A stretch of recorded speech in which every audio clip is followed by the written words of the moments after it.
बौद्ध भिक्षु के पास जाता है और कहता है, मुनिवर, मैं अपनी नींद से बहुत परेशान हूँ। बहुत कोशिश करने के बाद भी मुझे देर रात तक नींद नहीं आती। बहुत से विचार मेरे मन में घूमते रहते हैं और जब मैं सो जाता हूँ तब भी मैं रात भर करवटें बदलता रहता हूँ। जब मैं सुबह उठता हूँ तो मुझे अच्छा महसूस नहीं होता। मैं थका हुआ और बेचैन महसूस करता हूँ।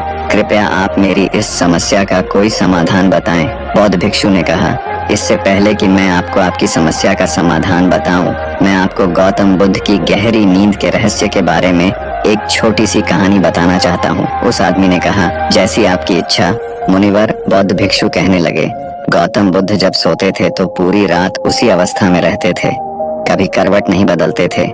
रात को जिस अवस्था में सोते थे सुबह तक उसी अवस्था में रहते थे। गौतम बुद्ध का एक शिष्य आनंद था जो अक्सर उनके पास ही सोता था।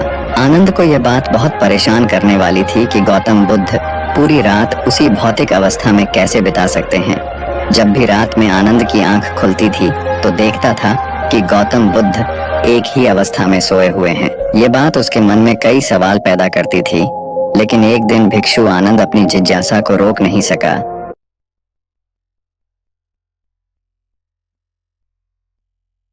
आधी रात में उसने गौतम बुद्ध को जगाया और बोले, तथागत, मुझे क्षमा करें।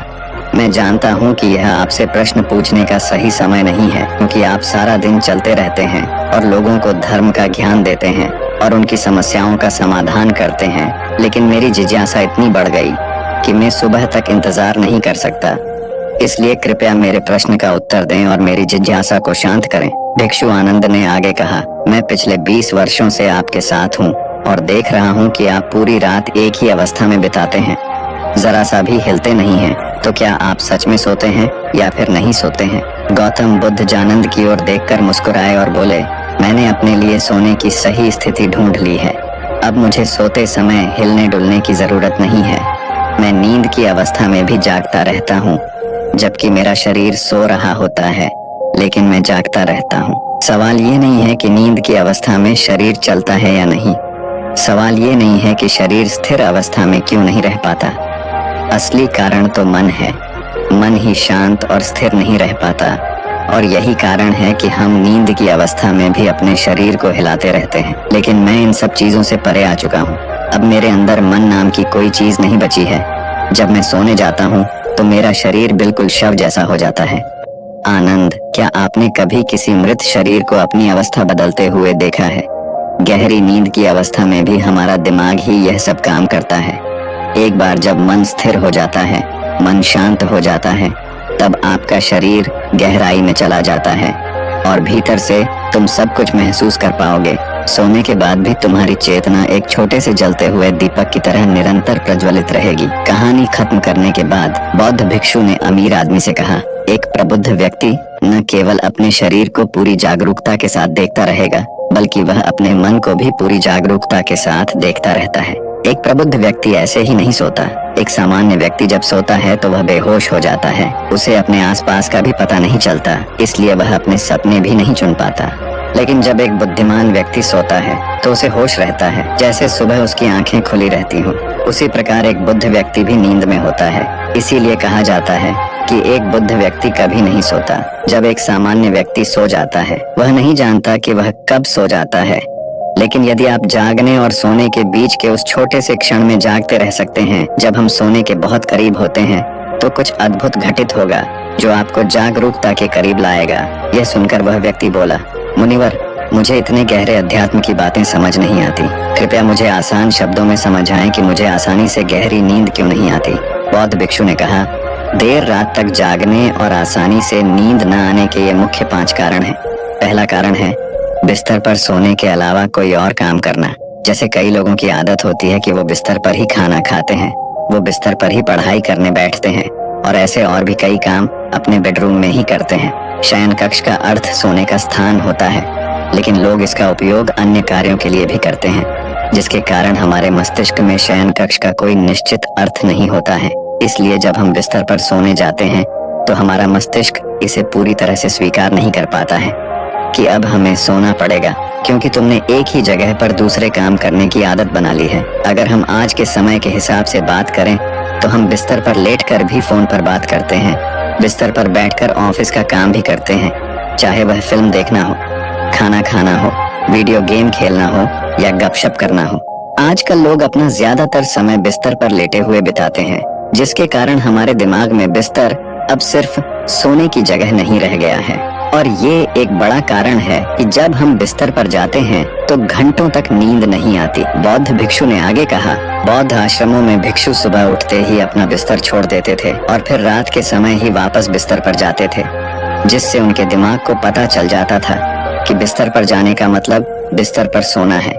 गहन निद्रा, अच्छी और आरामदायक नींद न मिलने का दूसरा कारण है सोने का कोई निश्चित समय न होना। बौद्ध भिक्षु ने कहा, अगर आप सुबह जल्दी और पूरी नींद के साथ उठना चाहते हैं तो आपको रात में जल्दी और एक निश्चित समय पर सोने की आदत डालनी होगी। बौद्ध आश्रमों में रहने वाले भिक्षु हमेशा सोने से कुछ घंटे पहले एक निश्चित समय पर आसानी से पचने वाला भोजन करते थे और हर दिन एक निश्चित समय पर सोते थे। तो इस तरह वे एक निश्चित दिनचर्या का पालन करते हैं। दोस्तों, अगर हम हमारी आज की जीवन शैली की बात करें तो ज्यादातर लोगों के पास न तो सोने का न ही उठने का कोई निश्चित समय है और न ही वे इस बात का ध्यान रखते हैं कि रात का खाना हल्का और जरूरत से थोड़ा कम हो, बल्कि उनका मुख्य भोजन है केवल रात्र में है। वीकेंड पर वे देर रात तक जागते रहते हैं क्योंकि अगले दिन कोई काम नहीं होता है। अगर वे रात में फिल्म देखने लगते हैं तो चाहे कितनी भी रात हो जाए वे फिल्म पूरी करके ही सोते हैं। समय और जीवन के बीच कोई सामंजस्य और नियंत्रण नहीं है। और फिर ये वही लोग हैं जो अगले दिन अधूरी नींद के साथ उठते हैं और पूरे दिन बेचैनी और थकान महसूस करते हैं। यौगिक संस्कृति में नींद को एक चमत्कारी दुनिया कहा जाता है। अगर आप नींद को समझ जाते हैं तो आप नींद में अपने अंदर बहुत कुछ पैदा कर सकते हैं और अगर आप नहीं समझे तो आप इसे खराब भी कर सकते हैं। बौद्ध भिक्षु ने आगे कहा, गहरी नींद न आना और सुबह उठने पर अच्छा महसूस न करना। तीसरा कारण है सोने से पहले नकारात्मक चीजों के बारे में सोचना। जिस तरह के विचारों के बारे में सोचते हुए आप सोते हैं, जब आप अपनी आंखें खोलते हैं सुबह में, ये पहले विचार हैं जो आपके मन में आते हैं। इसीलिए जब आप नकारात्मक विचारों के साथ सोते हैं तो सुबह आप उनके साथ ही जागते हैं। बिस्तर पर लेटे हुए जब हम सोने ही वाले होते हैं तब हमारा अचेतन मन सबसे अधिक सक्रिय होता है और इस समय हम जो विचार अपने अंदर पैदा कर रहे होते हैं, हमारा अचेतन मन उन विचारों को सीधे स्वीकार कर लेता है और उन्हें वास्तविकता में लाने का प्रयास करता है। हमारा अचेतन मन ऐसा नहीं कर पाता है अच्छे और बुरे विचारों में से चुने। यह नहीं जानता कि हमारे लिए क्या अच्छा है और क्या बुरा। यह बस प्राप्त जानकारी पर काम करना शुरू कर देता है। इसलिए हमें सोते समय अपनी समस्याओं और नकारात्मक विचारों के बारे में सोचने की बजाय उन अच्छी बातों और चीजों के बारे में सोचना चाहिए जिसे हम अपने जीवन में पाना चाहते हैं। हमेशा रात को सोने से पहले और सुबह उठने के बाद उन बातों के बारे में सोचें जो आपके जीवन में सकारात्मक बदलाव ला सकती है। अच्छी और गहरी नींद न आने का चौथा कारण है गलत तरीके से सोना। बौद्ध भिक्षु ने कहा, आपने सुना होगा कि भारत में अक्सर कहा जाता है कि उत्तर की ओर सिर करके नहीं सोना चाहिए। ऐसा इसलिए है क्योंकि जब हम उत्तर की ओर सिर करके सोते हैं तो पृथ्वी के चुंबकीय खिंचाव के कारण हमारे शरीर का बहुत सारा खून मस्तिष्क की ओर जाने की कोशिश करता है और इसका कारण मस्तिष्क में पाई जाने वाली नसें बहुत पतली हो जाना है। इनके फटने का खतरा बढ़ जाता है और अगर कोई व्यक्ति बहुत बूढ़ा और कमजोर है तो उसकी मृत्यु भी हो सकती है। लेकिन आमतौर पर जो लोग उत्तर दिशा की ओर सिर करके सोते हैं, जब वे सुबह उठते हैं तो उनके सिर में तनाव महसूस होता है और वे पूरी रात बेचैनी में या करवटें बदलते हुए बिताते हैं। दूसरी गलती लोग अपने सोने की स्थिति में करते हैं वो ये है कि वो बस किसी भी तरह सो जाते हैं। उन्हें इस बात से कोई फर्क नहीं पड़ता कि उनकी रीढ़ की हड्डी सीधी है या नहीं। लोग अक्सर पेट या किसी भी चीज के बल सोते हैं, जबकि हमें कोशिश करनी चाहिए कि या तो हम सीधे सोएं या फिर बाईं ओर करवट लेकर सोएं। इससे शरीर के अंगों पर अतिरिक्त दबाव नहीं पड़ता है। सोते समय बहुत मोटे गद्दे का प्रयोग न करें क्योंकि इससे आपकी रीढ़ की हड्डी झुक जाती है और गहरी नींद में बाधा आती है। इसके अलावा ज्यादा मोटे तकिए का इस्तेमाल न करें, इससे आपकी गर्दन ज्यादा मुड़ती है और शरीर में तनाव महसूस होता है और इससे आपकी गहरी नींद में बाधा उत्पन्न होती है। देर रात तक नींद न आना और रात भर नींद में बेचैनी का पांचवा कारण है अधिक मात्रा में और देर से पचने वाले खाद्य पदार्थों का सेवन करना। अगर आप रात के समय घुटन भरे और अत्यधिक तैलीय पदार्थों का सेवन करते हैं तो इससे हमारी नींद में भी खलल पड़ता है, क्योंकि इन पदार्थों को पचाने में बहुत अधिक समय और ऊर्जा लगती है। इसलिए अगर आप ऐसे पदार्थों का सेवन करते हैं तो कोशिश करें कि सोने से करीब 3-4 घंटे पहले इनका सेवन करें। व्यक्ति ने कहा, मुनिवर, मैं यह तो समझ गया कि गहरी और आरामदायक नींद न आने के क्या कारण हैं, लेकिन अब क्या आप कुछ ऐसे उपाय बता सकते हैं जिन्हें करने से हमें गहरी नींद लेने में मदद मिलती है? बौद्ध भिक्षु ने कहा, मैं आपको कुछ ऐसे काम बता रहा हूँ जो आप सोने से पहले या उठने के बाद कर सकते हैं, जिससे न सिर्फ आपकी नींद गहरी होगी बल्कि आपके जीवन में सकारात्मक बदलाव भी आएगा। और ये सभी काम आपको नहीं करने चाहिए। आप उनमें से जो भी 2-3 कार्य आपके लिए उपयुक्त हों कर सकते हैं। सबसे पहले कोशिश करें कि सोने से पहले गुनगुने पानी से नहा लें। नहाने से हमारा शरीर जागृत और तनाव मुक्त हो जाता है। आपने देखा होगा कि जब कोई व्यक्ति नहाकर आता है तो उसके अंदर एक सकारात्मक ऊर्जा का एहसास होता है। वह अधिक खुश और तनाव मुक्त नजर आता है। इसका कारण यह है कि हमारे शरीर का अधिकांश भाग पानी है और पानी हमारे शरीर का मूल अंग है। यदि संभव हो तो सोने से पहले अपने शयन कक्ष में किसी जैविक तेल और रुई का दीपक जलाएं। इससे आसपास के वातावरण में सकारात्मकता आती है। सोने से पहले थोड़ा पानी पिएं, इससे आपको काफी मदद मिलेगी। जब आप बिस्तर पर जाएं तो सोने से पहले कुछ मिनट के लिए ध्यान करें और आपके पास जो कुछ भी है उसके लिए आभार व्यक्त करें। अपने दिन में किए गए सभी अच्छे कामों के बारे में सोचें। सोने से पहले एक बार याद कर लें कि आप नश्वर हैं, आज आपकी मृत्यु हो सकती है। ऐसा सोचकर आप अपनी छोटी छोटी परेशानियों के बारे में चिंता करना छोड़ दें। सुबह उठते ही अपने दोनों हाथों को आपस में रगड़कर आंखों पर रखें। इससे आपका शरीर जागृत होता है। और हमेशा दाहिनी करवट से उठना चाहिए। हमेशा रात को जल्दी सोने की कोशिश करें ताकि आप सुबह जल्दी उठ सकें और अपनी पूरी नींद ले सकें। तो ये थे कुछ तरीके जिनसे आप अपनी नींद को गहरी और आरामदायक बना सकते हैं। उस व्यक्ति ने बौद्ध भिक्षु को उसकी सीख के लिए धन्यवाद दिया और वहां से चला गया। उन चीजों से तो पड़ता ही है जो आपके बिल्कुल पास है, और आपको उन चीजों से भी फर्क पड़ता है जो आपसे बहुत दूर है। आपने देखा होगा कि हम में से अधिकांश लोग हमेशा उन चीजों के पीछे ही भागते रहते हैं जो हमारे पास नहीं है, जो हमसे बहुत दूर है, किंतु फिर भी हम उसे पाना चाहते हैं। और जो हमारे पास है हम उस पर ज्यादा ध्यान नहीं देते, हालांकि वो चीजें हमारे पास हैं और उससे हमें फर्क पड़ता है, किंतु हम उस पर ध्यान देना नहीं चाहते। तो इसका मतलब यह हुआ कि आपको आपकी जिंदगी में हर चीज से फर्क पड़ता है, किंतु हम यह स्वीकार करना नहीं चाहते। आप अपने जीवन में हर एक चीज पर गौर करते हैं, लेकिन आप उसे नजरअंदाज कर देते हैं। जैसे कि आपके परिवार वाले, उनकी हर बात से आपको फर्क पड़ता है। आपके मित्र, आपके सहयोगी जो के साथ काम करते हैं, उनकी बातों से, उनके रहन सहन से आपको फर्क पड़ता है। आपको आपका पड़ोसी क्या कह रहा है, वह आपसे क्या कहना चाहता है, या वह आपकी कौन सी चीजों पर नजर गड़ाए बैठा है, इन बातों से भी आपको फर्क पड़ता है। या फिर आपसे जो कुछ ही दूर पर है, अर्थात इसे यूं भी कह सकते हैं कि आपसे केवल 10 घर दूर जो भी व्यक्ति आपसे रहता है, उसकी चीजों से भी आपको फर्क पड़ता है। या फिर इसे यूं भी कह सकते हैं कि आपको हर एक व्यक्ति से, हर एक चीज से, हर एक समय से फर्क पड़ता है। किंतु यदि आपको आपके जीवन में किसी चीज से फर्क नहीं पड़ता तो वह केवल एक ही चीज है, और वह है आप खुद। और जब तक आपको इस दुनिया के हर दूसरे व्यक्ति से, हर दूसरी वस्तु से फर्क पड़ता रहेगा, तब तक आपकी जिंदगी यूं ही बीच मझधार में झूलती रहेगी। या फिर इसे यूं भी कह सकते हैं, धोबी का कुत्ता, न घर का न घाट का। आपने देखा होगा कि जब भी कोई व्यक्ति आपसे कुछ कहता है या आपके बारे में कुछ भी फुसफुसाना उठते हैं, और यह बात यह दर्शाता है कि आपके जीवन का रिमोट कंट्रोल, अर्थात आपके जीवन का नियंत्रण किसी दूसरे व्यक्ति के हाथों में है, और वह जैसा आपको नाच नचाना चाहे वैसा ही आप करेंगे। अर्थात वह जैसा व्यवहार आपसे करवाना चाहेगा, आप उसी के हिसाब से बदल जाएंगे। जैसे कि आप अधिकांश ही यह सोचते विचार रहते हैं कि उसने यह ले लिया और मेरे पास यह नहीं है, उसके पास वो है पर मेरे पास नहीं। उसने कुछ कहा, उसने मेरी बात नहीं मानी, उसे मेरी बात माननी चाहिए। अच्छा, ये कौन है जो मुझे आंख दिखा रहा है? अरे आज इसे क्या हो गया? ये उससे बात क्यों नहीं करना चाहता?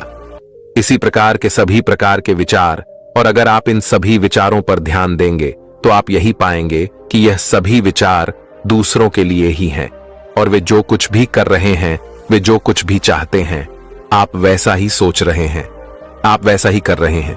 अर्थात उन सब की हर बात का आपको फर्क पड़ता है। हमारी परेशानियां, चिंता, अवसाद, इन सब का सबसे बड़ा कारण यही है कि हमें फर्क पड़ता है। हां, यहां पर यह बात जरूर समझने वाली है कि जो लोग आपके करीबी हैं, जैसे कि आपके परिवार वाले, आपके मित्र, जो आपके हमेशा करीब रहते हैं, जिनकी बात आप सुनते हैं, मानते हैं, यदि वह आपसे नाराज हो जाए या फिर वह आपसे कुछ कहे और आपकी बात ना माने, तब आपको फर्क पड़ता है। यह तो समझ में आता है। परंतु यदि आप कहीं पर चल रहे हैं और अचानक आपसे कोई अजनबी आकर टकरा जाता है, तो उस अजनबी ने आपको दो बातें क्या कह दी, आप अपने मन की शांति खो बैठते हैं और आप उससे लड़ने तक के लिए तैयार हो जाते हैं। आप किस काम के लिए जा रहे थे, आप क्या करना चाहते थे, वो आप भूल जाते हैं। आपका समय बर्बाद हो रहा है, इस पर भी आप ध्यान नहीं देते, किंतु आप उससे लड़ने के लिए तुरंत तैयार हो जाते हैं, क्योंकि उसकी बातों से आपको फर्क पड़ रहा है, जबकि आप उसे जानते तक नहीं। ठीक उसी प्रकार आप कहीं रास्ते से गुजर रहे हैं और अचानक आपके सामने से एक महंगी और चमचमाती हुई गाड़ी निकलती है। आपकी नजरें उस पर गड़ जाती हैं। उसे देखकर आप परेशान हो जाते हैं, चिंतित हो जाते हैं, क्योंकि वह गाड़ी आपके पास नहीं है। आप उस गाड़ी वाले से जलने लगते हैं। उसके प्रति आपके मन में ईर्ष्या उत्पन्न होने लगती है, क्योंकि जैसी गाड़ी आपको पसंद है वह आपके पास नहीं है, लेकिन उस व्यक्ति के पास है। इसीलिए तो कह रहा हूं, जब तक आपको आपके जीवन में हर दूसरी चीज से फर्क पड़ता रहेगा, तब तक उसको आपकी किसी बात से फर्क नहीं पड़ने वाला। मैं जानता हूं अब आप यह सोच रहे होंगे कि भला वह कौन है। चलिए इसे एक कहानी के माध्यम से समझते हैं। एक छोटे से नगर में एक युवक रहता था जो बहुत ही सीधा साधा था। वह दिल का बहुत साफ था। हां, किंतु यदि आज के जीवन में देखेंगे तो सीधा साधा होने का मतलब है कि वह व्यक्ति बेवकूफ है। परंतु जो व्यक्ति सीधा दिखाई देता है वह बेवकूफ नहीं होता। वह आपसे बहुत ज्यादा समझदार होता है, जिसमें वह समझ है जो आप में कभी आ ही नहीं सकती। एक युवक जो बहुत ही सीधा और सच्चा था। सीधा और सच्चा होने के कारण उसे बहुत कुछ सहना भी पड़ता था, क्योंकि उसे हर किसी की बातों से फर्क पड़ता था। उसे लोगों की फालतू बातों में कोई दिलचस्पी नहीं थी, परंतु हमेशा यह कोशिश करता रहता था कि उसकी वजह से कभी किसी को कोई दुख ना हो, कोई तकलीफ ना पहुंचे। वह गलती से भी कभी किसी को हानि ना पहुंचा दे, उससे कोई नाराज ना हो। उसके लिए भले ही वह अपने आप को तकलीफ पहुंचाने के लिए तैयार था, भले ही उसे अपना सब कुछ खोना ही क्यों ना पड़ जाए, किंतु वह अपने परिवार को हमेशा खुश रखना चाहता था। चाहे उसे कोई भी दुख मिले, पर उसका परिवार खुश रहना चाहिए। वह हमेशा केवल इसी प्रयास में लगा रहता था, परंतु उसके लाख प्रयास करने के बाद भी वह किसी को पूरी तरह से संतुष्ट नहीं कर पाता था। आसपास के लोगों को और यहां तक कि उसके परिवार वालों को भी ऐसा लगता था कि यह तो पागल है, यह तो बेवकूफ है, इसे कुछ पता ही नहीं, इसे तो कुछ भी समझ नहीं आता। धीरे धीरे यूं ही समय बीतने लगा और अब तो उसके परिवार वाले भी उसे अच्छी तरह समझते नहीं थे, यहां तक कि वह उसकी इज्जत भी नहीं करते थे। अब तो बात यहां पर आ पहुंची थी कि उसकी बातों से किसी को कोई फर्क तक नहीं पड़ता था, परंतु वह तो सीधा साधा था, मन का साफ था, जिस कारण उसे हर किसी की बातों से बहुत तकलीफ होती थी, हर किसी की बातों से बहुत फर्क पड़ता था।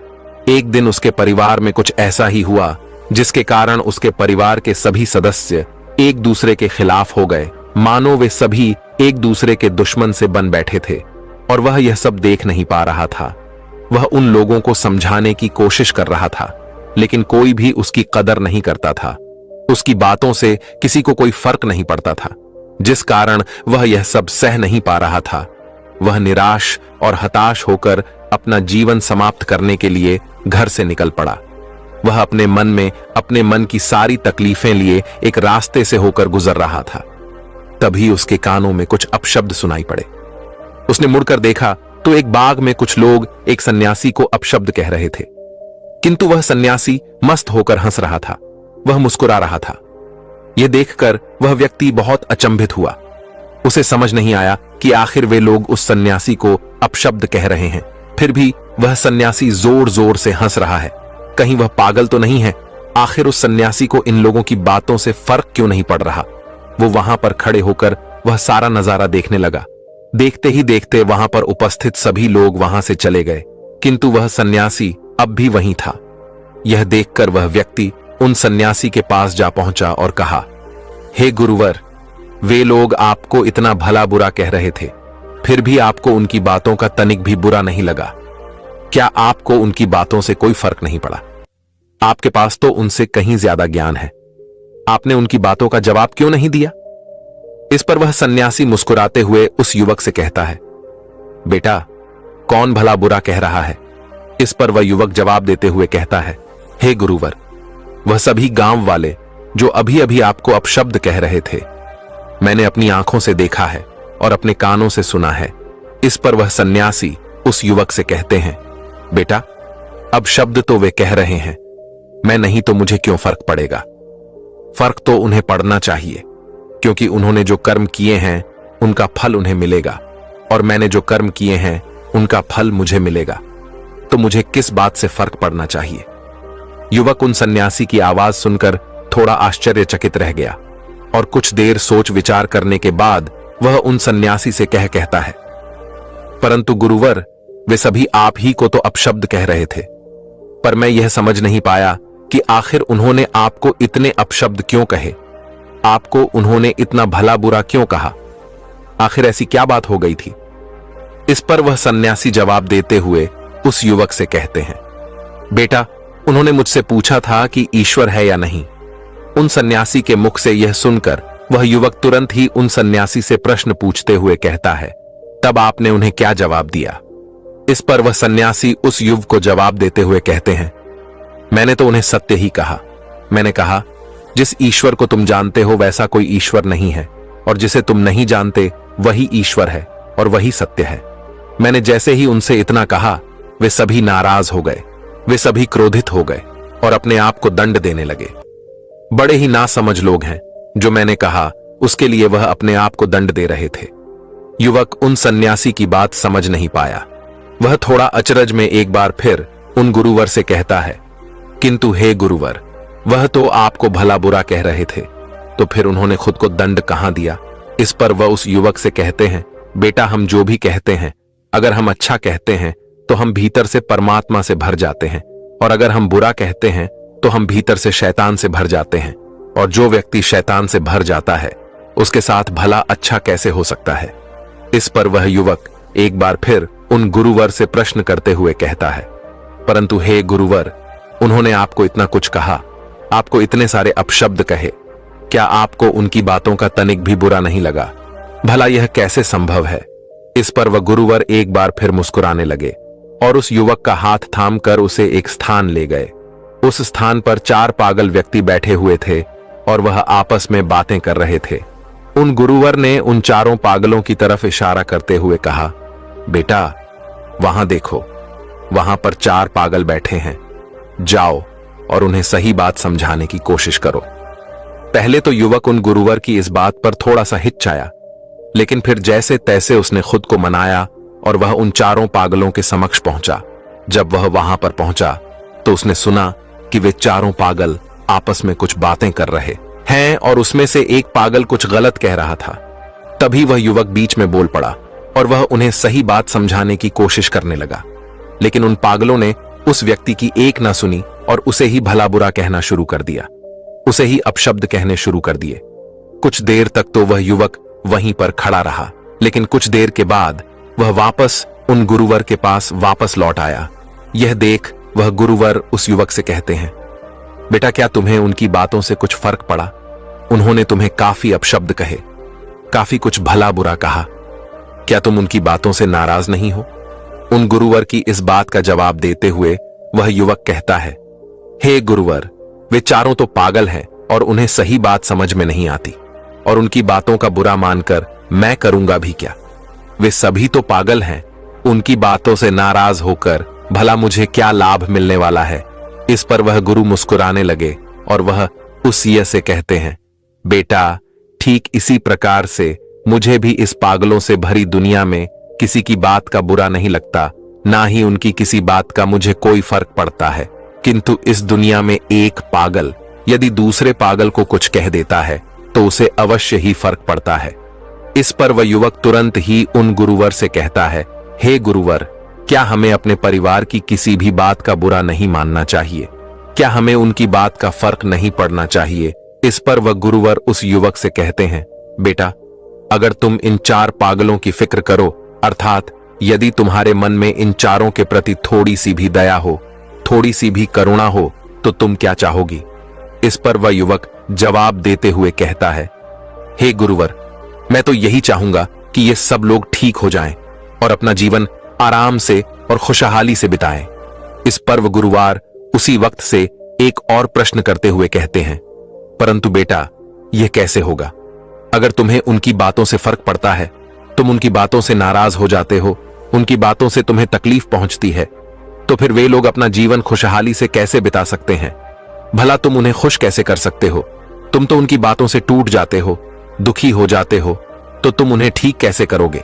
यदि तुम्हें उन्हें ठीक करना है, उन्हें खुशहाली वाला जीवन देना है, तो पहले तुम्हें खुश होना होगा, पहले तुम्हें ठीक होना होगा। जब तक तुम खुद ही नहीं ठीक रहोगे तो तुम उन्हें ठीक कैसे कर सकते हो?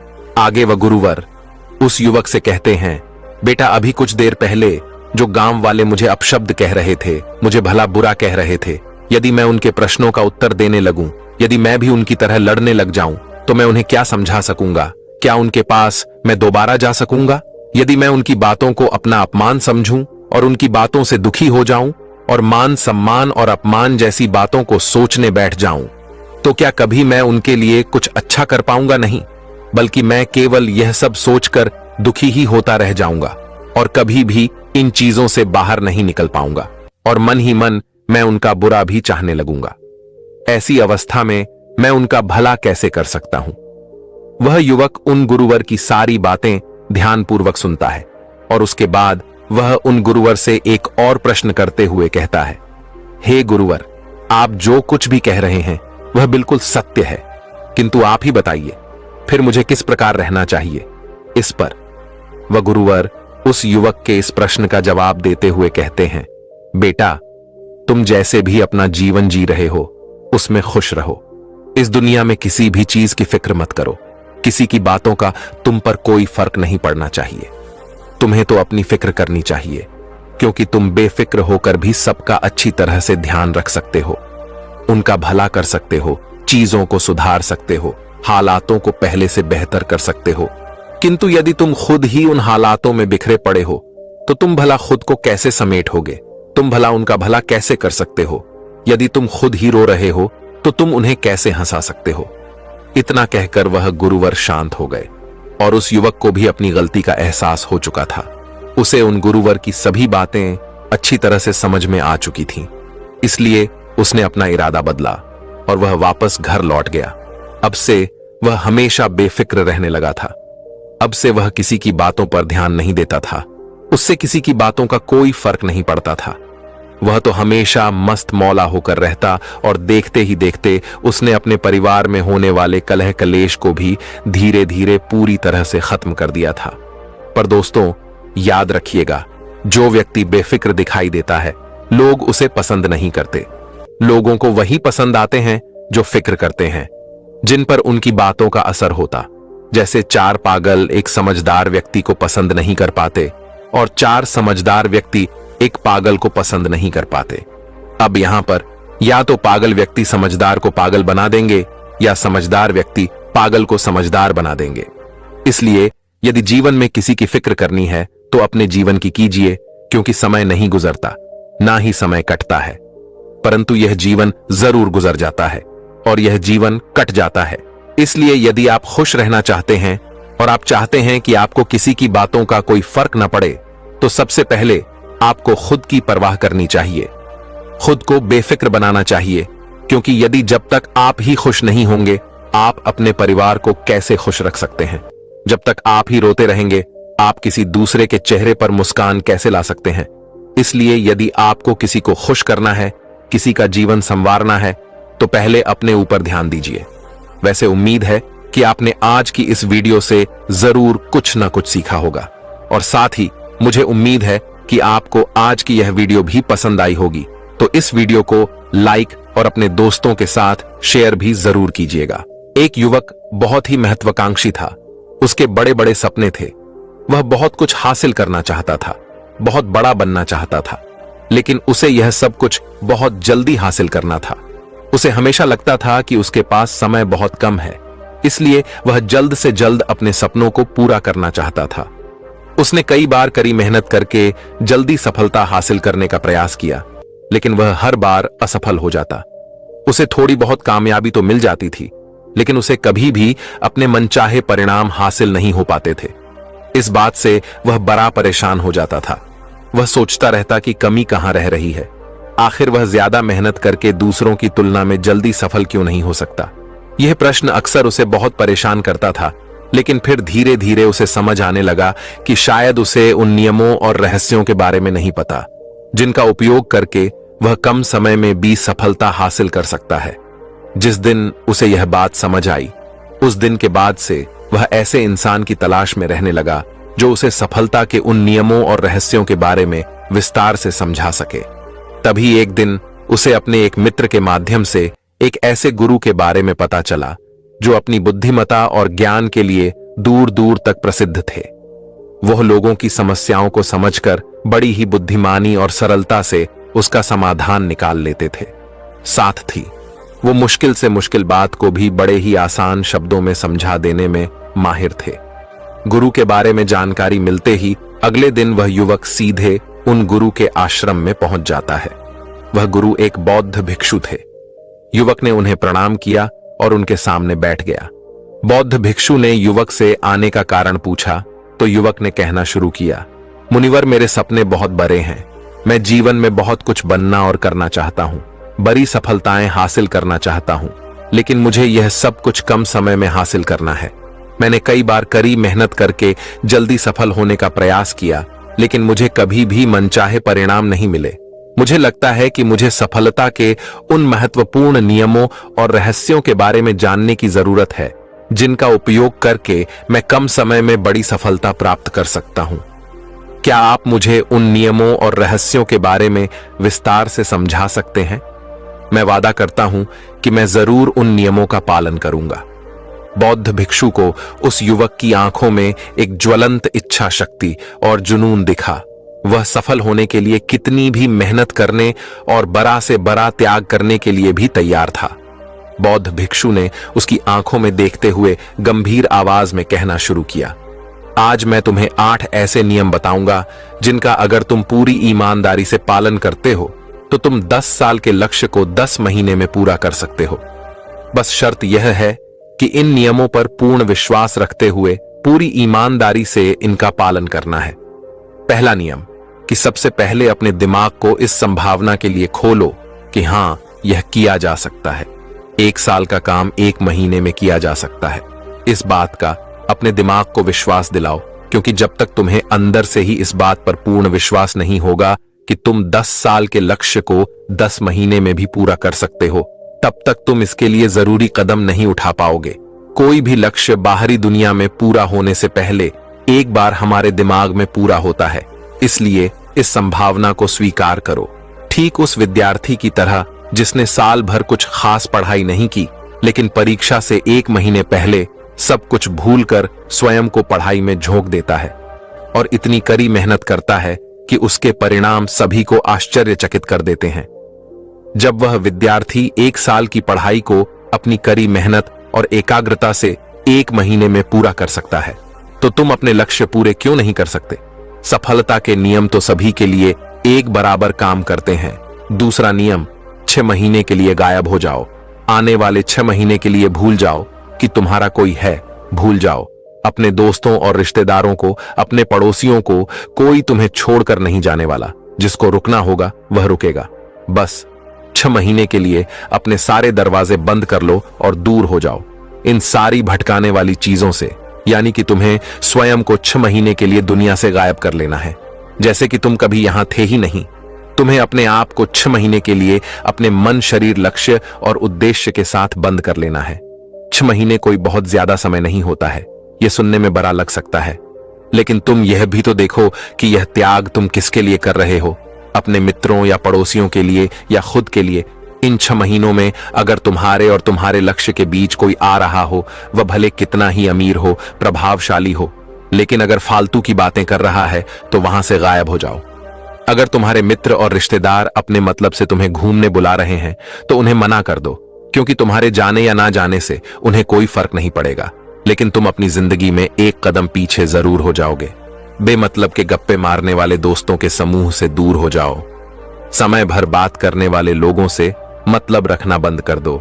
अगर थोड़े रिश्ते खराब होते हैं तो होने दो, अपनी नींद और ऊर्जा को दूसरे लोगों पर बर्बाद करना बंद कर दो और एकदम स्वार्थी बन जाओ।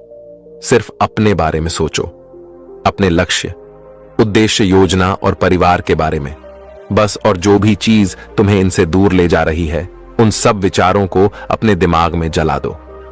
तीसरा नियम, एक सही गुरु की तलाश करो। अगर तुम्हें किसी काम में जल्दी सफल होना है और उसके शीर्ष पर पहुंचना है, तो तुम्हें अपना समय उस काम का साधारण ज्ञान रखने वाले लोगों के साथ बर्बाद नहीं करना चाहिए, बल्कि तुम्हें तो सीधा उस इंसान के पास जाना चाहिए जो पहले से ही उस काम के शिखर पर है, क्योंकि वही इंसान तुम्हें सबसे अच्छे से सिखा सकता है कि शीर्ष तक कैसे पहुंचना है। उसने उन सारी मुश्किलों और बाधाओं का सामना कर रखा है जिनका तुम भविष्य में सामना करोगे, इसलिए वह अपने अनुभवों से तुम्हें ऐसी बातें सिखा सकता है जिसे स्वयं सीखने में तुम्हें अपना बहुत सारा समय खर्च करना पड़ेगा। तो 10 साल के लक्ष्य को सिर्फ 10 महीने में पूरा करने के लिए तुम्हें अपने क्षेत्र के सबसे सफल लोगों में से एक को अपना गुरु, अपना मार्गदर्शक बनाना पड़ेगा। दोस्तों, चाहे पैसा हो या सफलता, दोनों को 10 गुना स्पीड से हासिल किया जा सकता है। बस इसके लिए सही गाइडेंस, फोकस और मेहनत की जरूरत है। फिर गुरु कहते हैं कि चौथा नियम, एक स्पष्ट और निश्चित लक्ष्य तय करो। निश्चित कर लो कि तुम्हें क्या और कितने समय में हासिल करना है। तुम्हारा लक्ष्य स्पष्ट रूप से तुम्हारे पास लिखा हुआ होना चाहिए।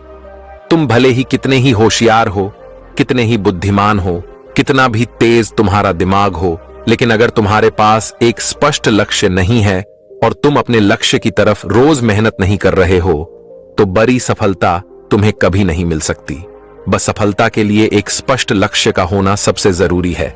मानवीय स्वभाव के बारे में एक बात है कि अगर तुम्हारा लक्ष्य बहुत ज्यादा आसान होगा तो तुम उसे हल्के में छोड़ दोगे, और अगर तुम्हारा लक्ष्य बहुत ज्यादा मुश्किल होगा तब भी तुम उसे असफल होने के डर से छोड़ दोगे। इसीलिए लक्ष्य ऐसे होने चाहिए जो मुश्किल तो है, लेकिन उन्हें पूरा किया जा सके। अगली बात, तुम्हारे जीवन के लक्ष्य यानी प्राथमिकताएं 3 से ज्यादा नहीं होनी चाहिए।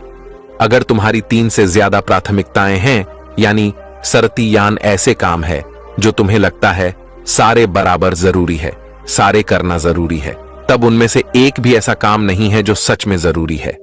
3 से ज्यादा प्राथमिकताएं होने का मतलब है कि एक भी ढंग की प्राथमिकता नहीं है। प्राथमिकता का मतलब होता है उद्देश्य, यानी जो है बस यही है और इतने समय में ही है। कोई उद्देश्य नहीं मतलब भटका हुआ, दुखी और अस्तव जीवन। उद्देश्य मतलब मजा क्या चाहिए।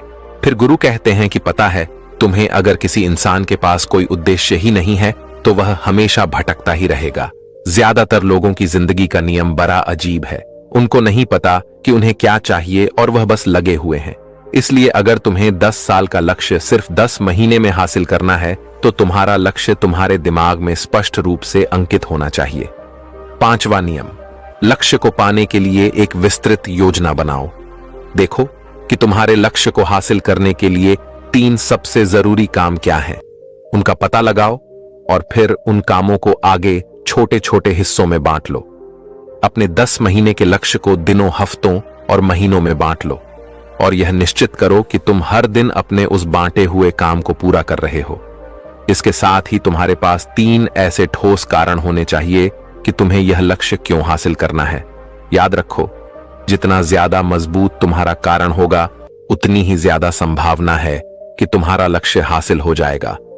हर दिन उस लक्ष्य को पूरा होता हुआ देखो और महसूस करो कि जब तुम उस लक्ष्य को हासिल कर लोगे तो कैसा महसूस करोगे। उसे महसूस और अनुभव करने की कोशिश करो। साथ ही यह प्रश्न भी अपने से पूछना जरूरी है कि तुम्हारा जो लक्ष्य है उसे पूरा करने के लिए क्या क्या करना जरूरी है और क्या छोड़ना पड़ेगा। तुम्हें अपने लक्ष्य के बारे में यह अंदाजा भी जरूर होना चाहिए कि तुम्हारा लक्ष्य कितना मुश्किल है। तुम्हें अपने लक्ष्य को हासिल करने के लिए कितनी मेहनत करनी पड़ेगी, कितना त्याग करना पड़ेगा, इस बात का भी तुम्हें अंदाजा होना चाहिए। छठा नियम, स्वयं के अंदर प्रबल एकाग्रता और अनुशासन विकसित करो।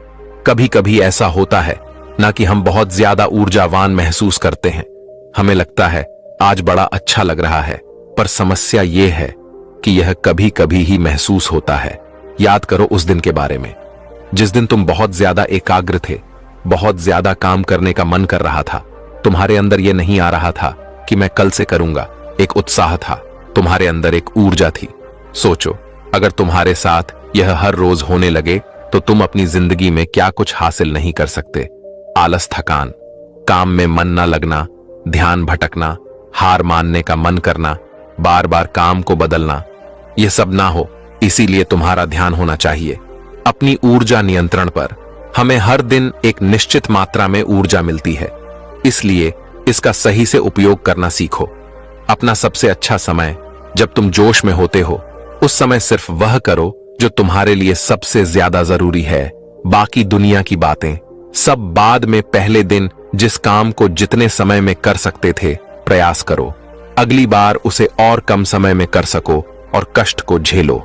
तुम्हारा शरीर और दिमाग एक समय के बाद उसे स्वीकार कर लेंगे। फिर एक दिन मजाक हो जाएगा तुम्हारे लिए वह करना। जिस लक्ष्य को तुम्हें पाना है, उसे पाने में अगर कोई चीज रोके या बाधा बने तो उसे छोड़ दो, उससे किनारा कर लो या टाल दो। जिससे वह बहुत ज्यादा परेशान था। उसे कहीं भी शांति नहीं मिल रही थी। वह लगातार उस पेड़ पर मुक्का मार रहा था, जिससे उसकी उंगलियां लहूलुहान हो चुकी थी।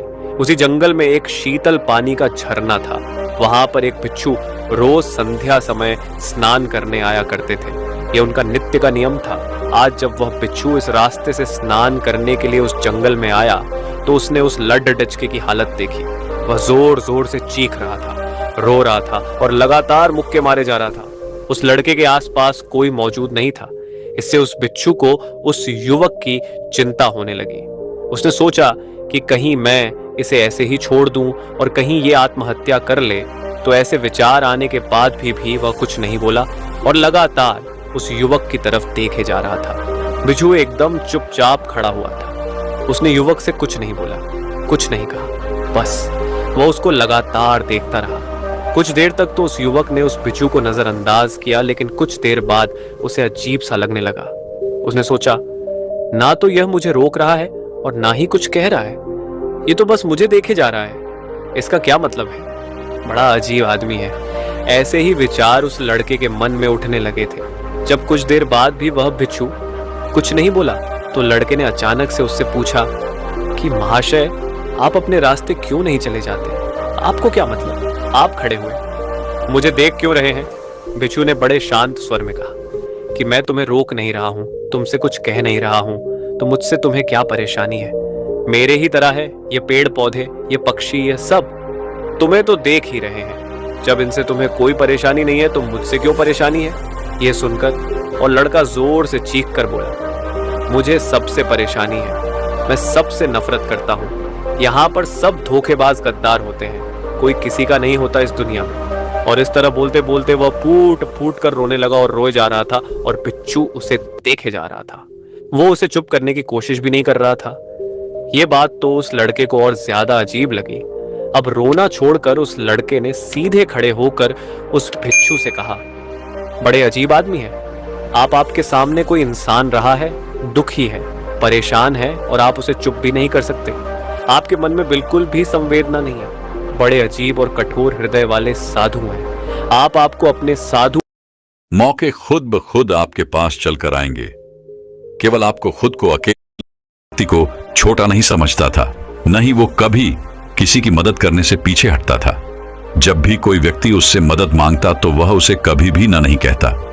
उस सेठ से जो भी मदद हो पाती वह अवश्य करता। यह बात धीरे धीरे पूरे गांव में फैल गई और सब अब उस सेठ का फायदा उठाने का प्रयास करने लगे। लोग उस सेठ के पास जानबूझकर अपने दुखी होने का दिखावा करते, नाटक किया करते, ताकि वह सेठ उन्हें कुछ धन दे दे। और वह सेठ इतना दयालु था, इतना करुणावान था कि वह लोगों की बातों पर यकीन कर लिया करता और उनको कुछ ना कुछ मदद वो अवश्य किया करता। और उस सेठ को हमेशा बस यही लगता था कि वह उन जरूरतमंदों की मदद कर रहा है जिन्हें उसकी सच में आवश्यकता है, जिस कारण उसका मन बहुत शांत रहता और वह मन ही मन बड़ा प्रसन्न भी रहा करता था। धीरे धीरे ऐसे ही कई दिन बीत गए। उस धनी सेठ का एक मित्र था। उसे जब यह बात पता चली कि लोग उसके मित्र का फायदा उठा रहे हैं, उससे झूठ बोलकर धन ऐंठ रहे हैं, तो वह अपने मित्र के पास गया और उसने उस धनी सेठ को सारी बातें, वह सारी असलियत बता दी। कैसे लोग उसका फायदा उठा रहे हैं, कैसे लोग उसका मजाक बना रहे हैं। जब उस धनी सेठ ने अपने मित्र के मुख से यह सारी बातें सुनी तो उसे यकीन नहीं हुआ। उसने सोचा कि क्यों ना मैं ही इसकी जांच पड़ताल करूं। और उसने जब जांच पड़ताल की तो उसे भी यही पता चला कि लोग उसका फायदा उठा रहे हैं, उसका मजाक बना रहे हैं।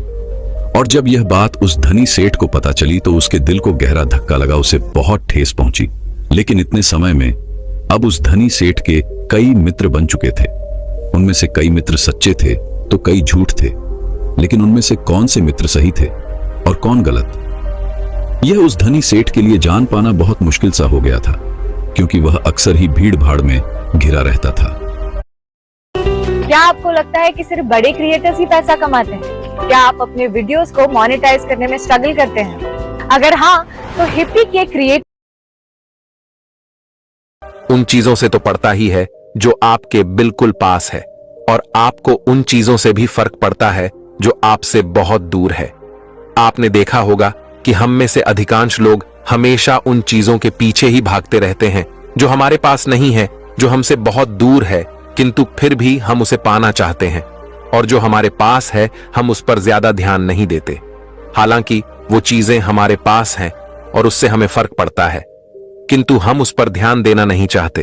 तो इसका मतलब यह हुआ कि आपको आपकी जिंदगी में हर चीज से फर्क पड़ता है, किंतु हम यह स्वीकार करना नहीं चाहते। आप अपने जीवन में हर एक चीज पर गौर करते हैं, लेकिन आप उसे नजरअंदाज कर देते हैं। जैसे कि आपके परिवार वाले, उनकी हर बात से आपको फर्क पड़ता है। आपके मित्र, आपके सहयोगी जो के साथ काम करते हैं, उनकी बातों से, उनके रहन सहन से आपको फर्क पड़ता है। आपको आपका पड़ोसी क्या कह रहा है, वह आपसे क्या कहना चाहता है, या वह आपकी कौन सी चीजों पर नजर गड़ाए बैठा है, इन बातों से भी आपको फर्क पड़ता है। या फिर आपसे जो कुछ ही दूर पर है, अर्थात इसे यूं भी कह सकते हैं कि आपसे केवल 10 घर दूर जो भी व्यक्ति आपसे रहता है, उसकी चीजों से भी आपको फर्क पड़ता है। या फिर इसे यूं भी कह सकते हैं कि आपको हर एक व्यक्ति से, हर एक चीज से, हर एक समय से फर्क पड़ता है। किंतु यदि आपको आपके जीवन में किसी चीज से फर्क नहीं पड़ता तो वह केवल एक ही चीज है, और वह है आप खुद। और जब तक आपको इस दुनिया के हर दूसरे व्यक्ति से, हर दूसरी वस्तु से फर्क पड़ता रहेगा, तब तक आपकी जिंदगी यूं ही बीच मझधार में झूलती रहेगी। या फिर इसे यूं भी कह सकते हैं, धोबी का कुत्ता, न घर का न घाट का। आपने देखा होगा कि जब भी कोई व्यक्ति आपसे कुछ कहता है या आपके बारे में कुछ भी फुसफुसाना उठते हैं, और यह बात यह दर्शाता है कि आपके जीवन का रिमोट कंट्रोल, अर्थात आपके जीवन का नियंत्रण किसी दूसरे व्यक्ति के हाथों में है, और वह जैसा आपको नाच नचाना चाहे वैसा ही आप करेंगे। अर्थात वह जैसा व्यवहार आपसे करवाना चाहेगा, आप उसी के हिसाब से बदल जाएंगे। जैसे कि आप अधिकांश ही यह सोचते विचार रहते हैं कि उसने यह ले लिया और मेरे पास यह नहीं है, उसके पास वो है पर मेरे पास नहीं। उसने कुछ कहा, उसने मेरी बात नहीं मानी, उसे मेरी बात माननी चाहिए। अच्छा, ये कौन है जो मुझे आंख दिखा रहा है? अरे आज इसे क्या हो गया, ये उससे बात क्यों नहीं करना चाहता? इसी प्रकार के सभी प्रकार के विचार, और अगर आप इन सभी विचारों पर ध्यान देंगे तो आप यही पाएंगे कि यह सभी विचार दूसरों के लिए ही हैं, और वे जो कुछ भी कर रहे हैं, वे जो कुछ भी चाहते हैं, आप वैसा ही सोच रहे हैं, आप वैसा ही कर रहे हैं। अर्थात उन सब की हर बात का आपको फर्क पड़ता है। हमारी परेशानियां, चिंता, अवसाद, इन सब का सबसे बड़ा कारण यही है कि हमें फर्क पड़ता है। हाँ, यहां पर यह बात जरूर समझने वाली है कि जो लोग आपके करीबी हैं, जैसे कि आपके परिवार वाले, आपके मित्र, जो आपके हमेशा करीब रहते हैं, जिनकी बात आप सुनते हैं, मानते हैं, यदि वह आपसे नाराज हो जाए या फिर वह आपसे कुछ कहे और आपकी बात ना माने, तब आपको फर्क पड़ता है। यह तो समझ में आता है। परंतु यदि आप कहीं पर चल रहे हैं और अचानक आपसे कोई अजनबी आकर टकरा जाता है, तो उस अजनबी ने आपको 2 बातें क्या कह दी, आप अपने मन की शांति खो बैठते हैं और आप उससे लड़ने तक के लिए तैयार हो जाते हैं। आप किस काम के लिए जा रहे थे, आप क्या करना चाहते थे, वो आप भूल जाते हैं। आपका समय बर्बाद हो रहा है, इस पर भी आप ध्यान नहीं देते, किंतु आप उससे लड़ने के लिए तुरंत तैयार हो जाते हैं, क्योंकि उसकी बातों से आपको फर्क पड़ रहा है, जबकि आप उसे जानते तक नहीं।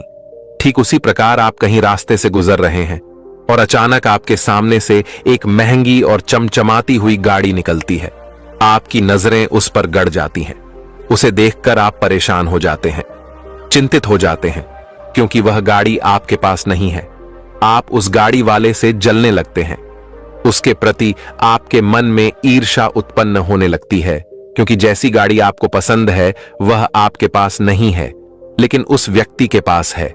इसीलिए तो कह रहा हूं, जब तक आपको आपके जीवन में हर दूसरी चीज से फर्क पड़ता रहेगा, तब तक उसको आपकी किसी बात से फर्क नहीं पड़ने वाला। मैं जानता हूं अब आप यह सोच रहे होंगे कि भला वह कौन है। चलिए इसे एक कहानी के माध्यम से समझते हैं। एक छोटे से नगर में एक युवक रहता था जो बहुत ही सीधा साधा था। वह दिल का बहुत साफ था। हाँ, किंतु यदि आज के जीवन में देखेंगे तो सीधा साधा होने का मतलब है कि वह व्यक्ति बेवकूफ है। परंतु जो व्यक्ति सीधा दिखाई देता है वह बेवकूफ नहीं होता। वह आपसे बहुत ज्यादा समझदार होता है, जिसमें वह समझ है जो आप में कभी आ ही नहीं सकती। एक युवक जो बहुत ही सीधा और सच्चा था। सीधा और सच्चा होने के कारण उसे बहुत कुछ सहना भी पड़ता था, क्योंकि उसे हर किसी की बातों से फर्क पड़ता था। उसे लोगों की फालतू बातों में कोई दिलचस्पी नहीं थी, परंतु हमेशा यह कोशिश करता रहता था कि उसकी वजह से कभी किसी को कोई दुख ना हो, कोई तकलीफ ना पहुंचे। वह गलती से भी कभी किसी को हानि ना पहुंचा दे, उससे कोई नाराज ना हो। उसके लिए भले ही वह अपने आप को तकलीफ पहुंचाने के लिए तैयार था, भले ही उसे अपना सब कुछ खोना ही क्यों ना पड़ जाए, किंतु वह अपने परिवार को हमेशा खुश रखना चाहता था। चाहे उसे कोई भी दुख मिले, पर उसका परिवार खुश रहना चाहिए। वह हमेशा केवल इसी प्रयास में लगा रहता था, परंतु उसके लाख प्रयास करने के बाद भी वह किसी को पूरी तरह से संतुष्ट नहीं कर पाता था।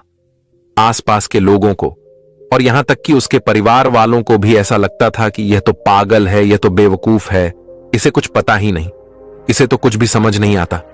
धीरे धीरे यूं ही समय बीतने लगा और अब तो उसके परिवार वाले भी उसे अच्छी तरह समझते नहीं थे, यहां तक कि वह उसकी इज्जत भी नहीं करते थे। अब तो बात यहां पर आ पहुंची थी कि उसकी बातों से किसी को कोई फर्क तक नहीं पड़ता था, परंतु वह तो सीधा साधा था, मन का साफ था, जिस कारण उसे हर किसी की बातों से बहुत तकलीफ होती थी, हर किसी की बातों से बहुत फर्क पड़ता था। एक दिन उसके परिवार में कुछ ऐसा ही हुआ जिसके कारण उसके परिवार के सभी सदस्य एक दूसरे के खिलाफ हो गए, मानो वे सभी एक दूसरे के दुश्मन से बन बैठे थे, और वह यह सब देख नहीं पा रहा था। वह उन लोगों को समझाने की कोशिश कर रहा था, लेकिन कोई भी उसकी कदर नहीं करता था।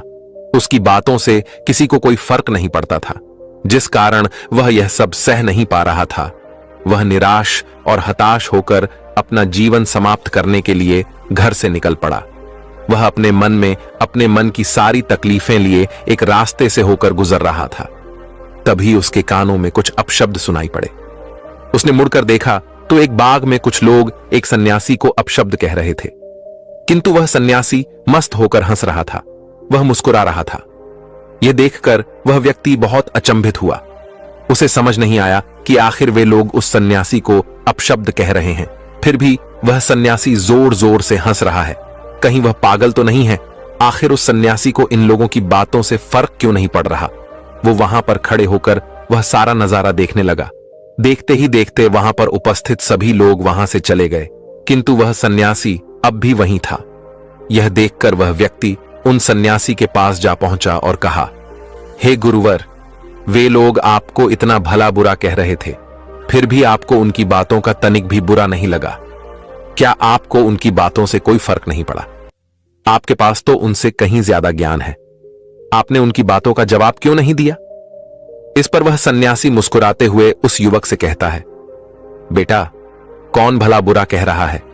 इस पर वह युवक जवाब देते हुए कहता है, हे गुरुवर, वह सभी गांव वाले जो अभी अभी आपको अपशब्द कह रहे थे, मैंने अपनी आंखों से देखा है और अपने कानों से सुना है। इस पर वह सन्यासी उस युवक से कहते हैं, बेटा, अब शब्द तो वे कह रहे हैं, मैं नहीं तो मुझे क्यों फर्क पड़ेगा? फर्क तो उन्हें पड़ना चाहिए, क्योंकि उन्होंने जो कर्म किए हैं उनका फल उन्हें मिलेगा, और मैंने जो कर्म किए हैं उनका फल मुझे मिलेगा, तो मुझे किस बात से फर्क पड़ना चाहिए?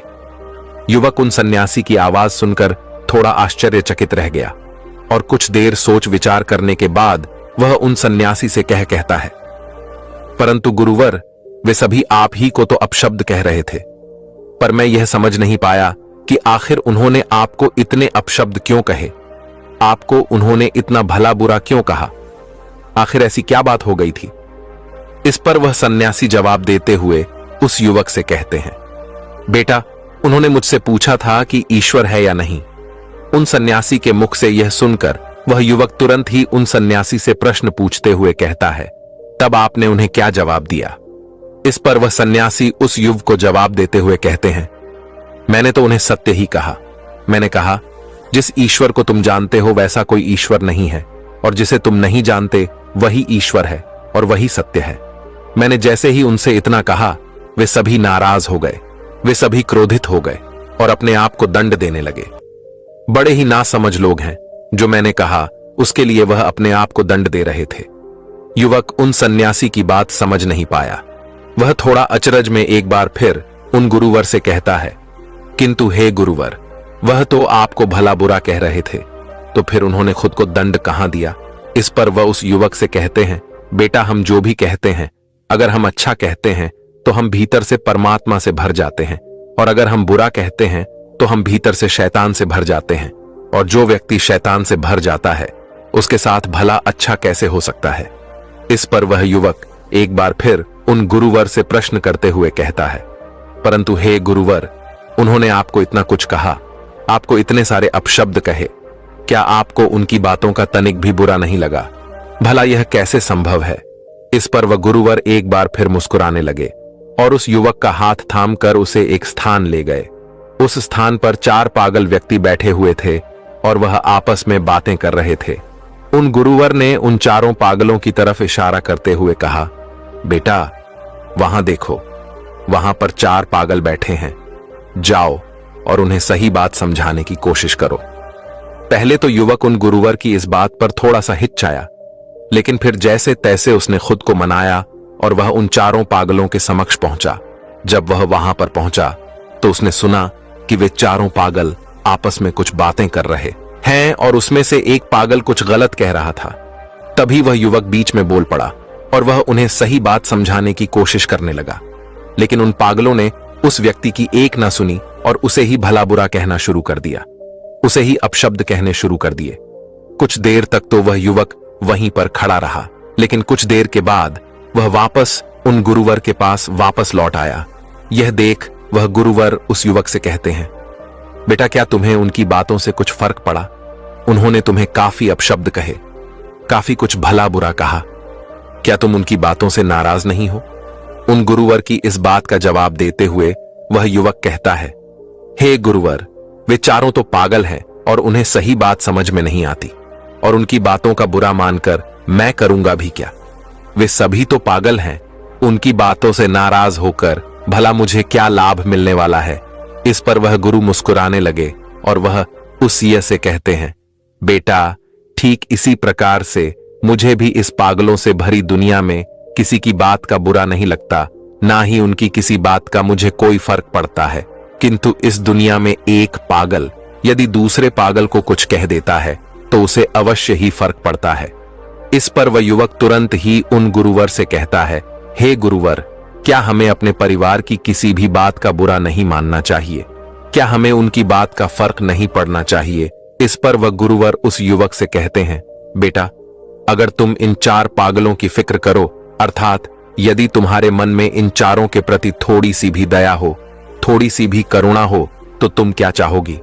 इस पर वह युवक जवाब देते हुए कहता है, हे गुरुवर, मैं तो यही चाहूंगा कि ये सब लोग ठीक हो जाएं और अपना जीवन आराम से और खुशहाली से बिताएं। इस पर्व गुरुवार उसी वक्त से एक और प्रश्न करते हुए कहते हैं, परंतु बेटा, यह कैसे होगा? अगर तुम्हें उनकी बातों से फर्क पड़ता है, तुम उनकी बातों से नाराज हो जाते हो, उनकी बातों से तुम्हें तकलीफ पहुंचती है, तो फिर वे लोग अपना जीवन खुशहाली से कैसे बिता सकते हैं? भला तुम उन्हें खुश कैसे कर सकते हो? तुम तो उनकी बातों से टूट जाते हो, दुखी हो जाते हो, तो तुम उन्हें ठीक कैसे करोगे? यदि तुम्हें उन्हें ठीक करना है, उन्हें खुशहाली वाला जीवन देना है, तो पहले तुम्हें खुश होना होगा, पहले तुम्हें ठीक होना होगा। जब तक तुम खुद ही नहीं ठीक रहोगे तो तुम उन्हें ठीक कैसे कर सकते हो? आगे वह गुरुवर उस युवक से कहते हैं, बेटा, अभी कुछ देर पहले जो गांव वाले मुझे अपशब्द कह रहे थे, मुझे भला बुरा कह रहे थे, यदि मैं उनके प्रश्नों का उत्तर देने लगूं, यदि मैं भी उनकी तरह लड़ने लग जाऊं, तो मैं उन्हें क्या समझा सकूंगा? क्या उनके पास मैं दोबारा जा सकूंगा? यदि मैं उनकी बातों को अपना अपमान समझूं और उनकी बातों से दुखी हो जाऊं और मान सम्मान और अपमान जैसी बातों को सोचने बैठ जाऊं, तो क्या कभी मैं उनके लिए कुछ अच्छा कर पाऊंगा? नहीं, बल्कि मैं केवल यह सब सोचकर दुखी ही होता रह जाऊंगा और कभी भी इन चीजों से बाहर नहीं निकल पाऊंगा और मन ही मन मैं उनका बुरा भी चाहने लगूंगा। ऐसी अवस्था में मैं उनका भला कैसे कर सकता हूं? वह युवक उन गुरुवर की सारी बातें ध्यानपूर्वक सुनता है और उसके बाद वह उन गुरुवर से एक और प्रश्न करते हुए कहता है, हे गुरुवर, आप जो कुछ भी कह रहे हैं वह बिल्कुल सत्य है, किंतु आप ही बताइए, फिर मुझे किस प्रकार रहना चाहिए? इस पर वह गुरुवर उस युवक के इस प्रश्न का जवाब देते हुए कहते हैं, बेटा, तुम जैसे भी अपना जीवन जी रहे हो उसमें खुश रहो। इस दुनिया में किसी भी चीज की फिक्र मत करो, किसी की बातों का तुम पर कोई फर्क नहीं पड़ना चाहिए।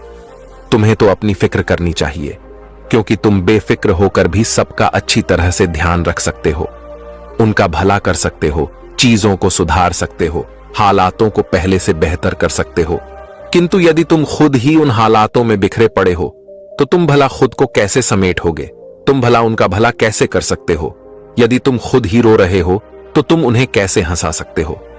इतना कहकर वह गुरुवर शांत हो गए और उस युवक को भी अपनी गलती का एहसास हो चुका था। उसे उन गुरुवर की सभी बातें अच्छी तरह से समझ में आ चुकी थीं, इसलिए उसने अपना इरादा बदला और वह वापस घर लौट गया।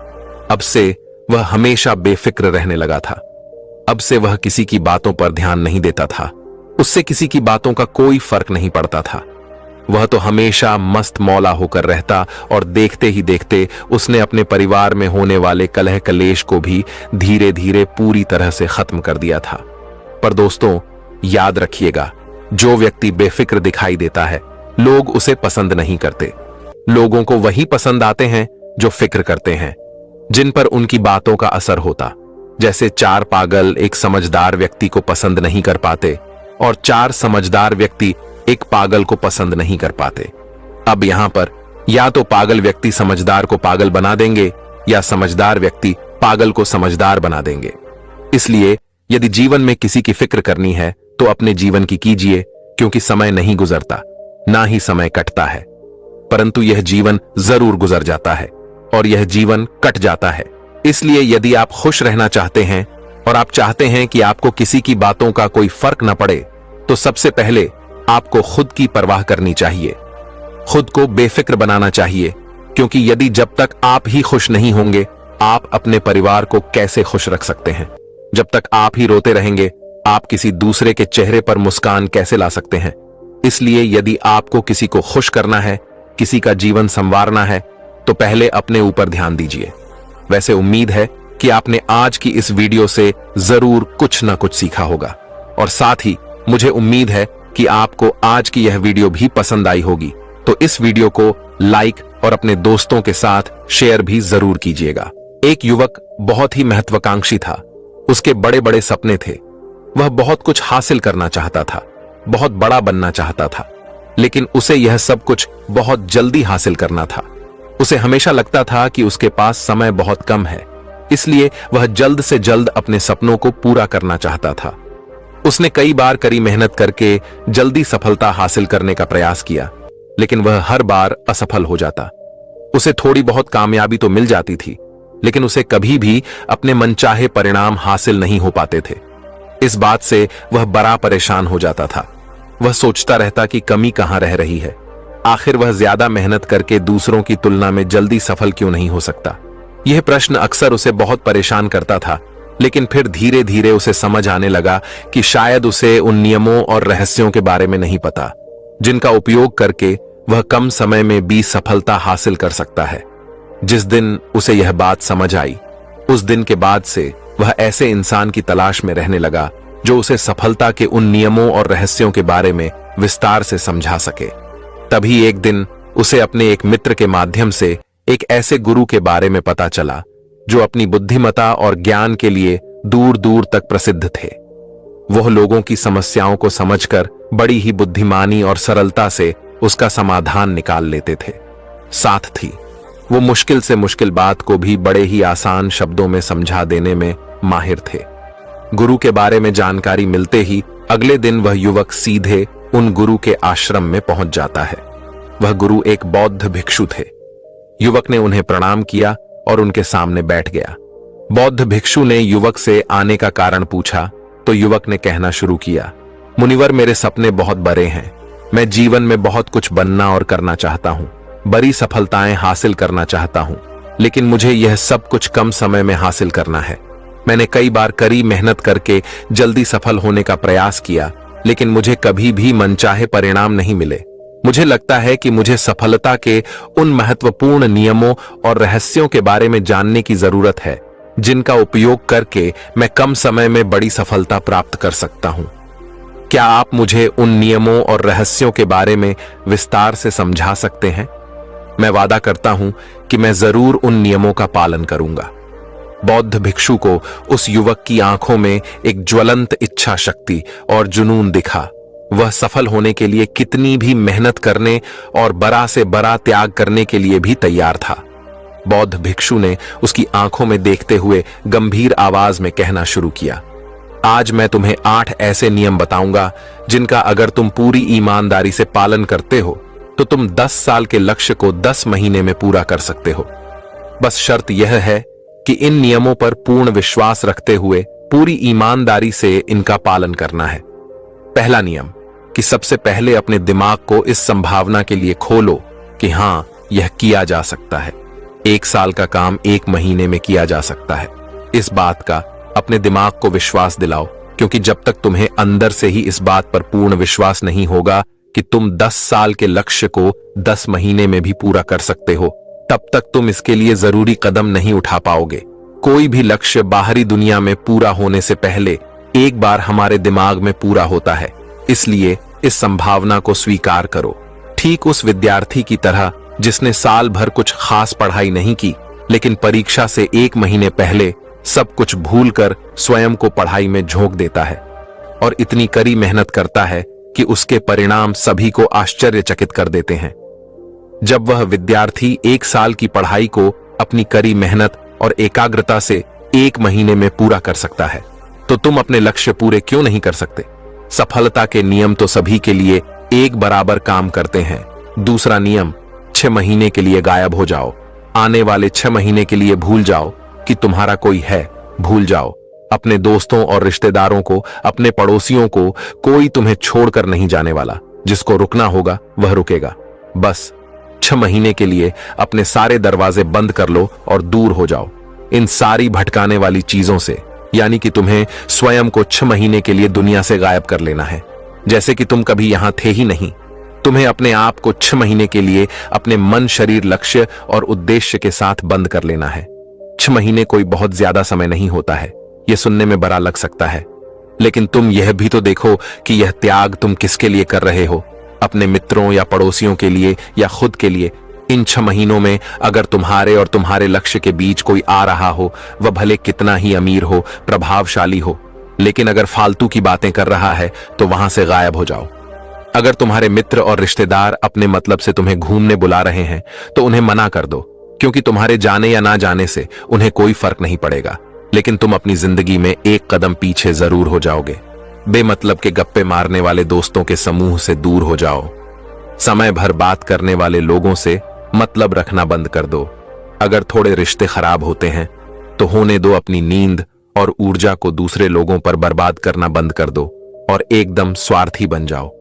सिर्फ अपने बारे में सोचो, अपने लक्ष्य, उद्देश्य, योजना और परिवार के बारे में बस। और जो भी चीज तुम्हें इनसे दूर ले जा रही है, उन सब विचारों को अपने दिमाग में जला दो।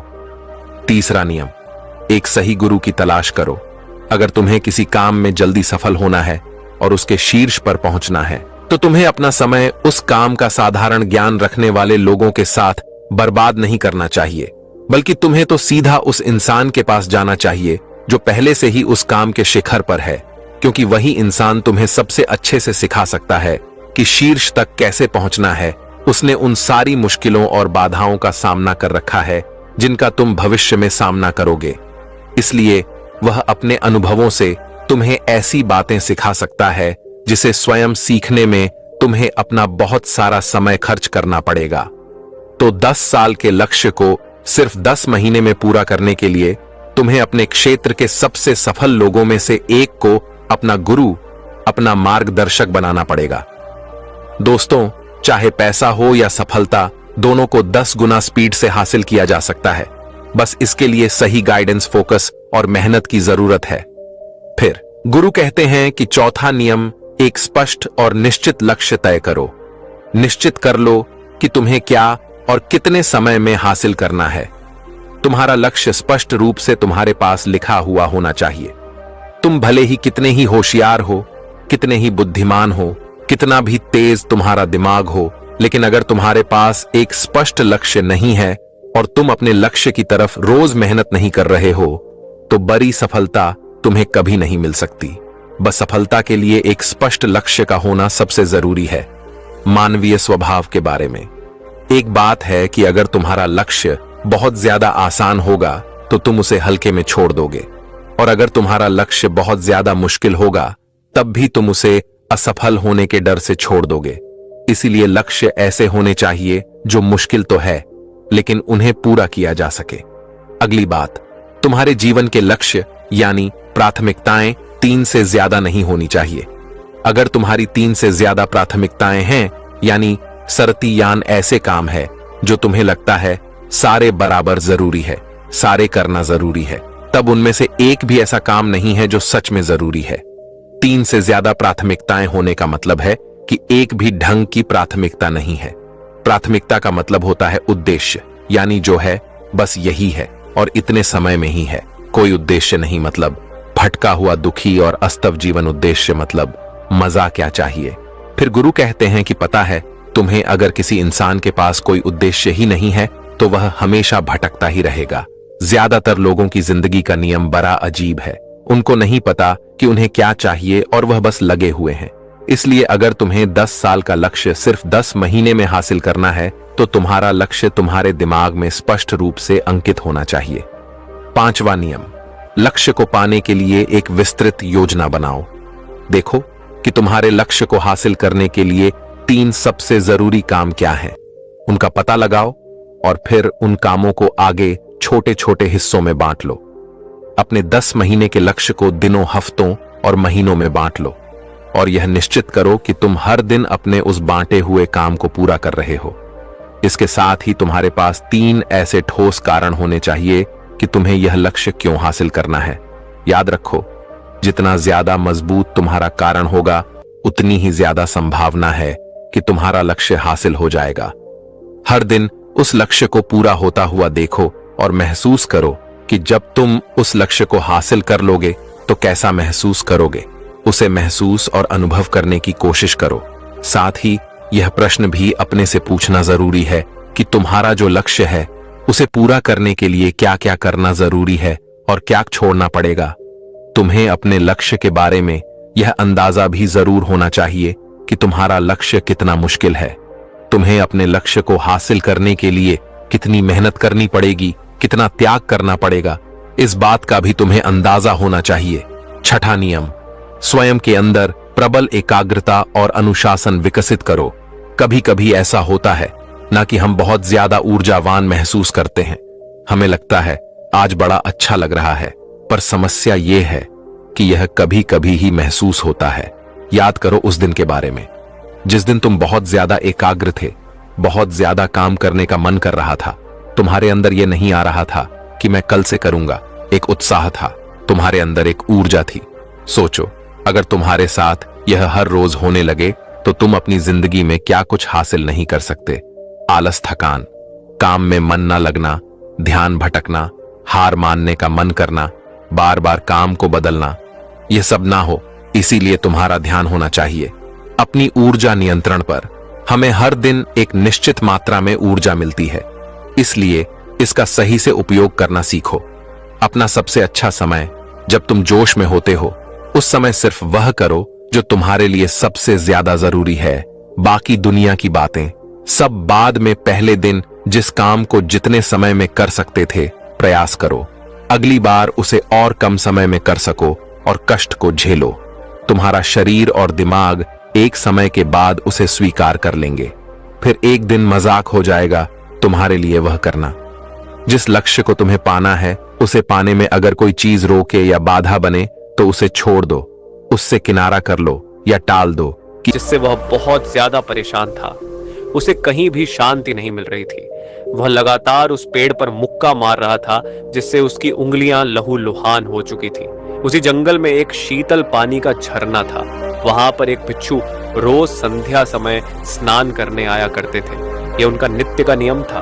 आज जब वह बिच्छू इस रास्ते से स्नान करने के लिए उस जंगल में आया तो उसने उस लड्ड डचके की हालत देखी। वह जोर जोर से चीख रहा था, रो रहा था और लगातार मुक्के मारे जा रहा था। उस लड़के के आसपास कोई मौजूद नहीं था। इससे उस बिच्छू को उस युवक की चिंता होने लगी। उसने सोचा कि कहीं मैं इसे ऐसे ही छोड़ दूं और कहीं ये आत्महत्या कर ले। तो ऐसे विचार आने के बाद भी वह कुछ नहीं बोला और लगातार उस युवक की तरफ देखे जा रहा था। बिच्छू एकदम चुपचाप खड़ा हुआ था। उसने युवक से कुछ नहीं बोला, कुछ नहीं कहा, बस वह उसको लगातार देखता रहा। कुछ देर तक तो उस युवक ने उस बिच्छू को नजरअंदाज किया, लेकिन कुछ देर बाद उसे अजीब सा लगने लगा। उसने सोचा, ना तो यह मुझे रोक रहा है और ना ही कुछ कह रहा है। ये तो बस मुझे देखे जा रहा है। इसका क्या मतलब है? बड़ा अजीब आदमी है। ऐसे ही विचार उस लड़के के मन में उठने लगे थे। जब कुछ देर बाद भी वह बिच्छू कुछ नहीं बोला तो लड़के ने अचानक से उससे पूछा कि महाशय, आप अपने रास्ते क्यों नहीं चले जाते? आपको क्या मतलब? आप खड़े हुए मुझे देख क्यों रहे हैं? बिच्छू ने बड़े शांत स्वर में कहा कि मैं तुम्हें रोक नहीं रहा हूं, तुमसे कुछ कह नहीं रहा हूं, तो मुझसे तुम्हें क्या परेशानी है? मेरे ही तरह है ये पेड़ पौधे, ये पक्षी, ये सब तुम्हें तो देख ही रहे हैं। जब इनसे तुम्हें कोई परेशानी नहीं है तो मुझसे क्यों परेशानी है? ये सुनकर और लड़का जोर से चीख कर बोला, मुझे सबसे परेशानी है। मैं सबसे नफरत करता हूँ। यहाँ पर सब धोखेबाज गद्दार होते हैं, कोई किसी का नहीं होता इस दुनिया में। और इस तरह बोलते बोलते वह फूट फूट कर रोने लगा और रोए जा रहा था और बिच्छू उसे देखे जा रहा था। वो उसे चुप करने की कोशिश भी नहीं कर रहा था। ये बात तो उस लड़के को और ज्यादा अजीब लगी। अब रोना छोड़कर उस लड़के ने सीधे खड़े होकर उस बिच्छू से कहा, बड़े अजीब आदमी है आप। आपके सामने कोई इंसान रहा है, दुखी है, परेशान है और आप उसे चुप भी नहीं कर सकते। आपके मन में बिल्कुल भी संवेदना नहीं है। बड़े अजीब और कठोर हृदय वाले साधु हैं आप। आपको अपने साधु मौके खुद ब खुद आपके पास चलकर आएंगे। केवल आपको खुद को अकेले व्यक्ति को छोटा नहीं समझता था, न ही वो कभी किसी की मदद करने से पीछे हटता था। जब भी कोई व्यक्ति उससे मदद मांगता तो वह उसे कभी भी न नहीं कहता। उस सेठ से जो भी मदद हो पाती वह अवश्य करता। यह बात धीरे धीरे पूरे गांव में फैल गई और सब अब उस सेठ का फायदा उठाने का प्रयास करने लगे। लोग उस सेठ के पास जानबूझकर अपने दुखी होने का दिखावा करते, नाटक किया करते ताकि वह सेठ उन्हें कुछ धन दे दे। और वह सेठ इतना दयालु था, इतना करुणावान था कि वह लोगों की बातों पर यकीन कर लिया करता और उनको कुछ ना कुछ मदद वो अवश्य किया करता।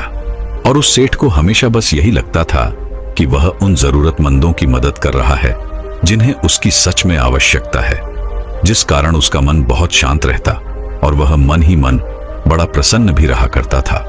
धीरे धीरे ऐसे ही कई दिन बीत गए। उस धनी सेठ का एक मित्र था।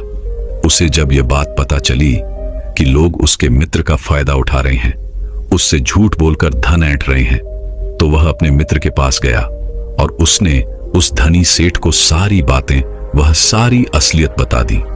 कैसे लोग उसका फायदा उठा रहे हैं, कैसे लोग उसका मजाक बना रहे हैं। जब उस धनी सेठ ने अपने मित्र के मुख से यह सारी बातें सुनी तो उसे यकीन नहीं हुआ। उसने सोचा कि क्यों ना मैं ही इसकी जांच पड़ताल करूं, और उसने जब जांच पड़ताल की तो उसे भी यही पता चला कि लोग उसका फायदा उठा रहे हैं, उसका मजाक बना रहे हैं। और जब यह बात उस धनी सेठ को पता चली तो उसके दिल को गहरा धक्का लगा, उसे बहुत ठेस पहुंची।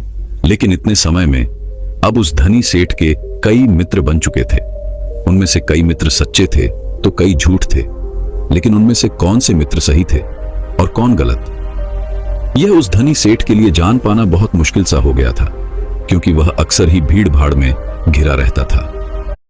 क्या आपको लगता है कि सिर्फ बड़े क्रिएटर्स ही पैसा कमाते हैं? क्या आप अपने वीडियोस को मोनेटाइज करने में स्ट्रगल करते हैं? अगर हाँ, तो हिप्पी के क्रिएट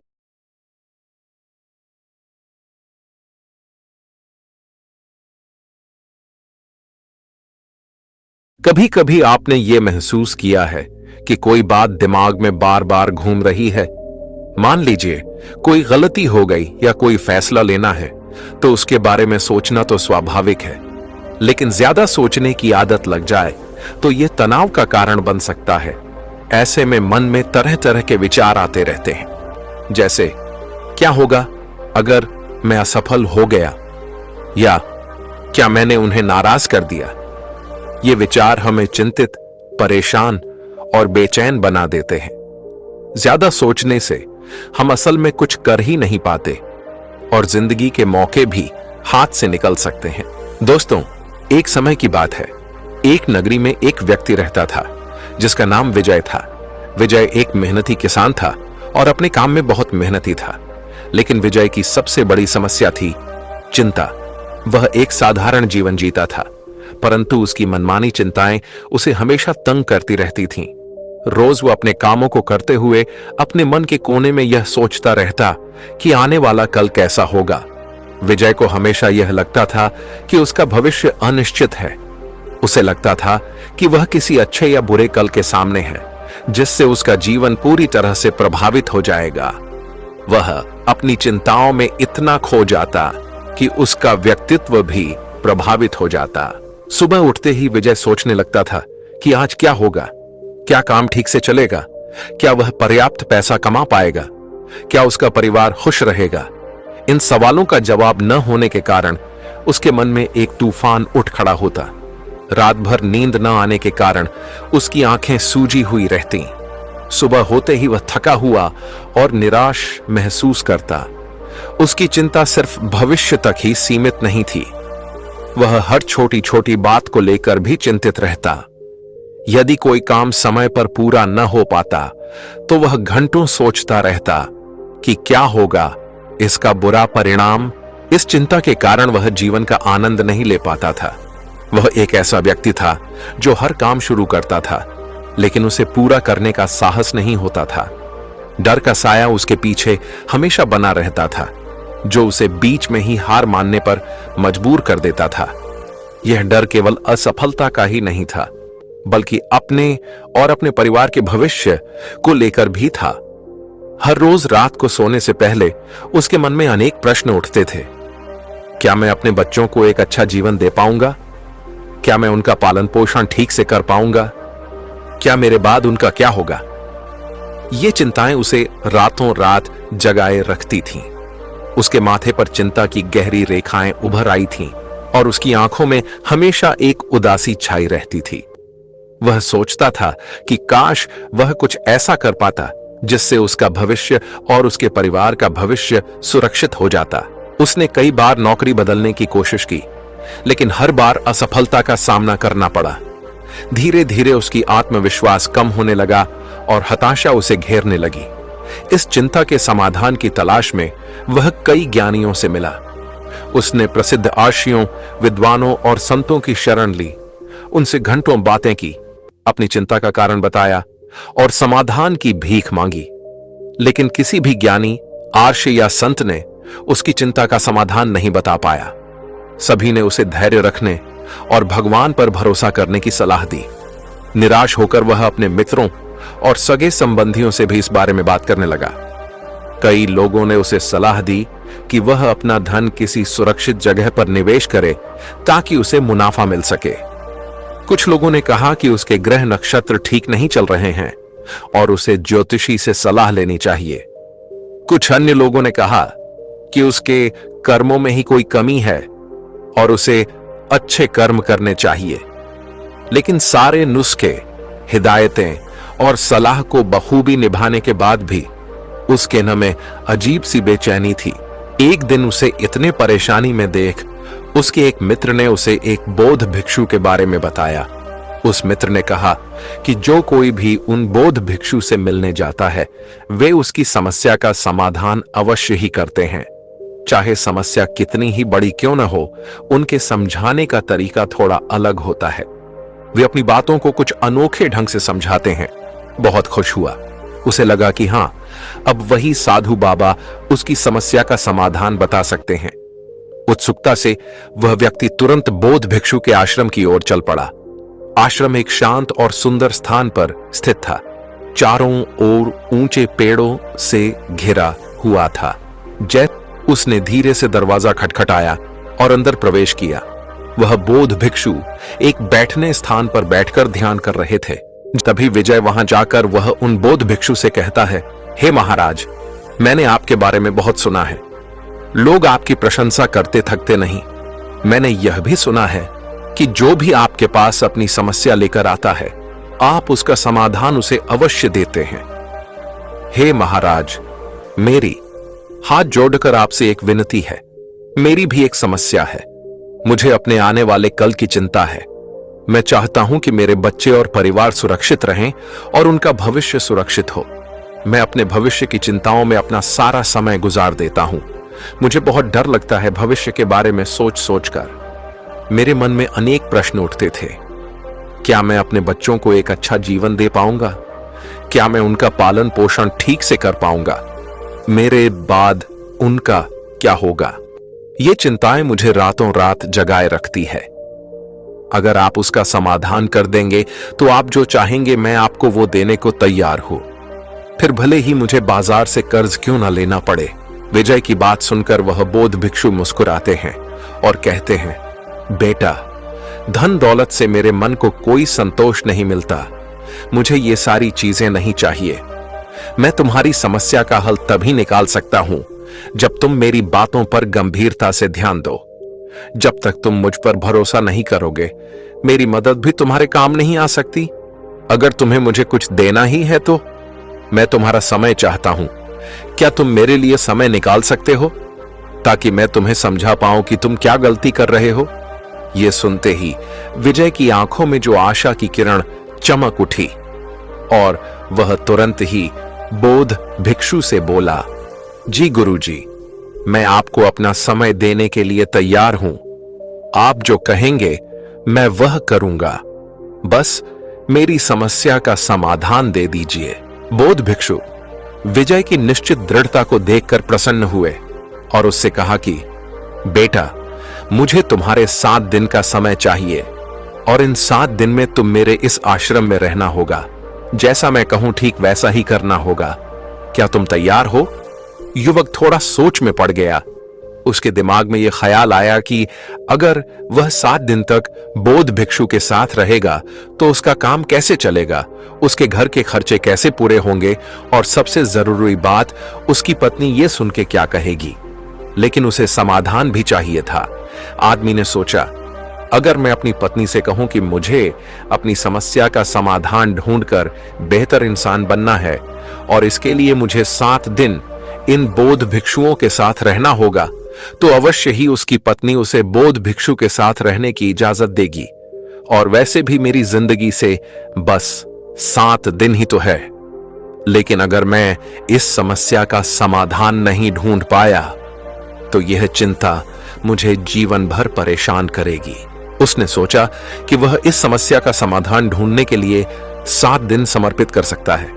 काफी सोच विचार के बाद वह बौद्ध भिक्षु से कहा, ठीक है गुरुजी, मैं आपको 7 दिन देने के लिए तैयार हूं, लेकिन इसके पहले उसे अपनी पत्नी को यह सब बताना होगा ताकि वह परेशान न हो। इस पर बोध भिक्षु कहते हैं, जरूर बेटा, तुम मुझे कल इसी जगह पाओगे। घर लौटकर पति ने अपनी पत्नी को सारी बात बताई। पत्नी को सुनकर दुख हुआ, लेकिन वह अपने पति के प्यार और उसे हो रही तकलीफ को समझ गई। उसने अपने पति को हौसला दिया और कहा, चिंता मत करो, मैं तुम्हारे साथ हूं। अगले दिन बोध भिक्षु ने उस व्यक्ति से कहा, आज से 7 दिन तक तुम्हें एक भिक्षु की तरह जीवन जीना होगा। तुम्हें उनके जैसे कपड़े पहनने होंगे, आश्रम में उनकी तरह सफाई करनी होगी और भिक्षा के लिए गांव में जाकर भोजन लाना होगा। लेकिन एक बात का ध्यान रखना, हर काम करने से पहले अपने मन में यह विचार करना होगा कि यह काम कैसा होगा, क्या मैं इसे पूरा कर पाऊंगा? अगर हां, तो कितनी बखूबी से, और यह काम खत्म होने के बाद क्या परिणाम होगा, यह सोचकर ही हर काम करना होगा। व्यक्ति थोड़ा घबराया हुआ था। भिक्षु का जीवन बिल्कुल नया अनुभव था, लेकिन विजय ने बोध भिक्षु की बातों को स्वीकार कर लिया। उसे लगा ये 7 दिन आसानी से कट जाएंगे। आखिर थोड़े कपड़े धोने, झाड़ू लगाने और भिक्षा मांगने में क्या है? वह मन ही मन सोच रहा था कि ये तो रोजमर्रा के काम हैं, जिन्हें मैं वैसे भी घर पर करता हूं। इसमें क्या मुश्किल है? उसने आश्रम के वस्त्र पहने, झाड़ू उठाया और आश्रम की सफाई शुरू करने के लिए तैयार हो गया। उसने अपने मन में बोध भिक्षु के शब्दों को दोहराया। उसने सोचा, यह झाड़ू लगाना कितना कठिन है? बिल्कुल नहीं। क्या मैं इसे पूरा कर सकता हूं? हां, आसानी से। मैं इसे और भी बेहतर कैसे कर सकता हूं? धीरे से और ध्यान से झाड़ू लगाकर यह सुनिश्चित करते हुए कि कोई कोना न छूटे। इस काम को पूरा करने का क्या परिणाम होगा? आश्रम स्वच्छ होगा और रहने में अच्छा लगेगा। और फिर उसने आश्रम की सफाई शुरू कर दी। जब सब्जियां काटने का समय आया, विजय ने गुरुजी के कहे अनुसार मन में विचार किया कि यह काम कैसा होगा और इसका क्या परिणाम होगा। कुछ देर सोचने के बाद उसने ये यकीन बिठाया कि यह काम आसान होगा। वह अपने घर में भी अक्सर सब्जियां काटता था और उसे लगा कि इसमें ज्यादा मुश्किल नहीं है। उसने सोचा कि थोड़ी मेहनत और सावधानी से सब्जियां काटने से सबको खुश करना संभव होगा। इस काम के बाद वह आश्रम के रसोई में मदद करने का आनंद लेगा, जिससे सबको समय पर और स्वादिष्ट भोजन मिल सकेगा। विजय को यह अवसर अन्यों की सेवा करने का एक सुंदर मौका प्रदान करेगा और उसे खुशी होगी कि उसने इस काम में योगदान दिया।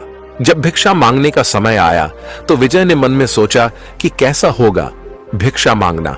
उसने खुद से पूछा कि क्या यह कठिन होगा? फिर विजय ने सोचा कि भिक्षा मांगने में क्या कठिनाई है। मैं पैसे नहीं मांग रहा, बस एक रोटी या थोड़ा अनाज। मुझे उम्मीद है कि लोग दया दिखाएंगे और मुझे कुछ न कुछ जरूर देंगे। क्या यह मुश्किल होगा? वह खुद को जवाब देता है, मुझे नहीं लगता। मैं विनम्रता से भिक्षा मांगूंगा और लोगों से सम्मान पूर्वक बात करूंगा तो मुझे लगता है कि वे मेरी मदद करेंगे। विजय ने आशा की कि वो पर्याप्त भोजन प्राप्त करेगा और आश्रम के लिए भोजन ला पाएगा। उसे लगा कि यह एक अच्छा अनुभव होगा। पहला दिन तो ठीक ठाक गुजरा। उसने आश्रम के वस्त्र पहने, आश्रम की साफ सफाई में हाथ बटाया और आसपास के घरों से भिक्षा मांगकर लाया। सब्जियां काटकर उसने रसोई में भी मदद की। लोगों ने उसे सम्मान से भोजन दिया और उसकी कोशिशों की सराहना भी की। उसने सारे काम बखूबी निभाए। विजय को लगा कि बाकी दिन भी ऐसे ही आसानी से निकल जाएंगे। शाम को बोध भिक्षु के पास बैठकर उसने पूरे दिन के अनुभवों को उन बोध भिक्षु को बताया और कहा, देखा गुरुजी, मैंने सारे काम कर दिए और मैंने काम करने से पहले सोचा भी कि वो कैसे होंगे। बोध भिक्षु ने मुस्कुराते हुए कहते हैं, बहुत अच्छे, लेकिन याद रखना, जैसा कि अक्सर होता है, जिंदगी हमारी उम्मीदों से थोड़ी अलग चलती है।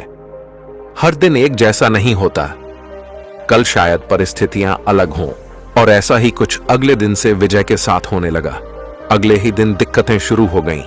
भिक्षा मांगते समय एक घर वाली ने उसे डांट दिया, यह कहते हुए कि वह आलसी है और काम करने के बजाय भीख मांग रहा है। विजय को यह बात चुभ गई। उसने मन ही मन सोचा कि वह तो गुरु के आदेश का पालन कर रहा है, फिर भी उसे अपमान सहना पड़ रहा है। फिर एक दिन आश्रम में सब्जियां काटते समय विजय का हाथ कट गया उसे गुस्सा आया कि इतना आसान काम भी वह ठीक से नहीं कर पाया। ऊपर से रात के भोजन में भी सिर्फ रोटी और दाल थी। ऐसा सोचते हुए विजय ने आश्रम में झाड़ू लगाना शुरू किया। कुछ देर बाद जब उन्होंने आधे हिस्से को साफ कर लिया था, तभी अचानक तेज हवा का झोंका आया। इस झोंके ने बाहर की धूल और मिट्टी को उड़ाकर आश्रम के अंदर ला दिया, जिससे सफाई का काम बेकार हो गया। दिन बीतते गए और विजय की परेशानियां बढ़ती गईं। उसे जमीन पर सोने की आदत नहीं थी।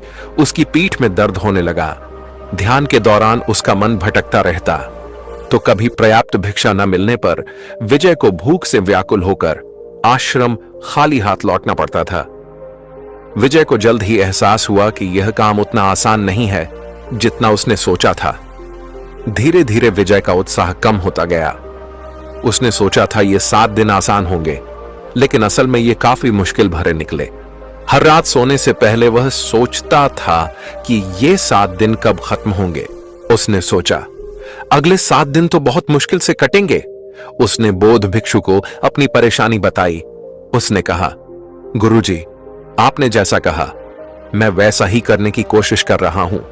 मैं हर काम से पहले सोचता हूं कि वो काम कैसा होगा, उसका परिणाम कैसा होगा, पर हर काम में मुझे रुकावट आ रही है और दिन ब दिन ये सब बढ़ते जा रहा है और मेरे कोई भी परिणाम वैसा नहीं होता जैसा मैंने उस काम को शुरू करने से पहले सोचा था। मैं क्या करूं? आप ही बताइए। मेरे 7 दिनों में से 4 दिन तो यूं ही कठिनाइयों में गुजर गए हैं। बौद्ध भिक्षु ने शांत स्वर में कहा, बेटा, चिंता मत करो।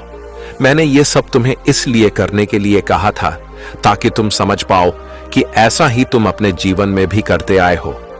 तुम इससे पहले अपने जीवन में हर काम को शुरू करने से पहले उसके परिणाम क्या होंगे ये सोचने में अधिकतर समय बिता देते थे। भविष्य में ये कैसा होगा या ये कैसा होना चाहिए, भविष्य में तुम्हारे पास कितना पैसा होगा, या फिर पैसा नहीं हुआ तो क्या होगा, कि अगले साल बारिश नहीं आई तो फसल कैसे उगेगी, या तुम मर गए तो क्या होगा। और इसी कारण तुम वर्तमान में कोई काम नहीं कर पाते थे। लेकिन असली बात तो यह है कि वर्तमान ही तुम्हारा भविष्य बनाता और बिगाड़ता है, और तुम तो उन भविष्य के भूतों के बारे में सोचकर डर रहे हो जो असल में तुम्हारे हाथ है ही नहीं। मुझे बताओ, क्या तुम्हारी मृत्यु तुम्हारे हाथ में है? विजय उन बौद्ध भिक्षु से कहता है, नहीं गुरुजी। बौद्ध भिक्षु विजय से फिर पूछते हैं, क्या बारिश के ज्यादा या कम गिरना तुम्हारे हाथ में है? विजय उन बौद्ध भिक्षु से फिर से कहता है, नहीं गुरुजी। गुरुजी आगे कहते हैं, तो क्या यह सही नहीं होगा कि तुम उन काल्पनिक भविष्य के डर से भरे हुए भूतों के बारे में सोचना छोड़ के तुम अपने उस सुनहरे भविष्य के बारे में अभी इसी वक्त क्या कर सकते हो वो करो। विजय गुरुजी के इस ज्ञान को समझते हुए बड़े ही गंभीर तरीके से बातों को अपने अंदर सोखता है और कुछ देर शांत रहने के बाद गुरुजी से पूछता है, तो क्या गुरुजी, आप ये कह रहे हो कि मैं भविष्य के बारे में सोचना छोड़ दूं, कोई लक्ष्य न रखूं अपने जीवन में? ऐसे तो मेरे जीवन का कोई अर्थ नहीं रह जाएगा। इस पर वह बौद्ध भिक्षु जोर से हंसते हुए कहते हैं, बेटा, ये तो बेवकूफी होगी। अगर तुम लक्ष्य ही नहीं रखोगे अपने जीवन में तो तुम्हें कैसे पता चलेगा कि किस दिशा में अपने कार्य करने हैं, किन जगहों पर अपनी शक्ति खर्च करनी है।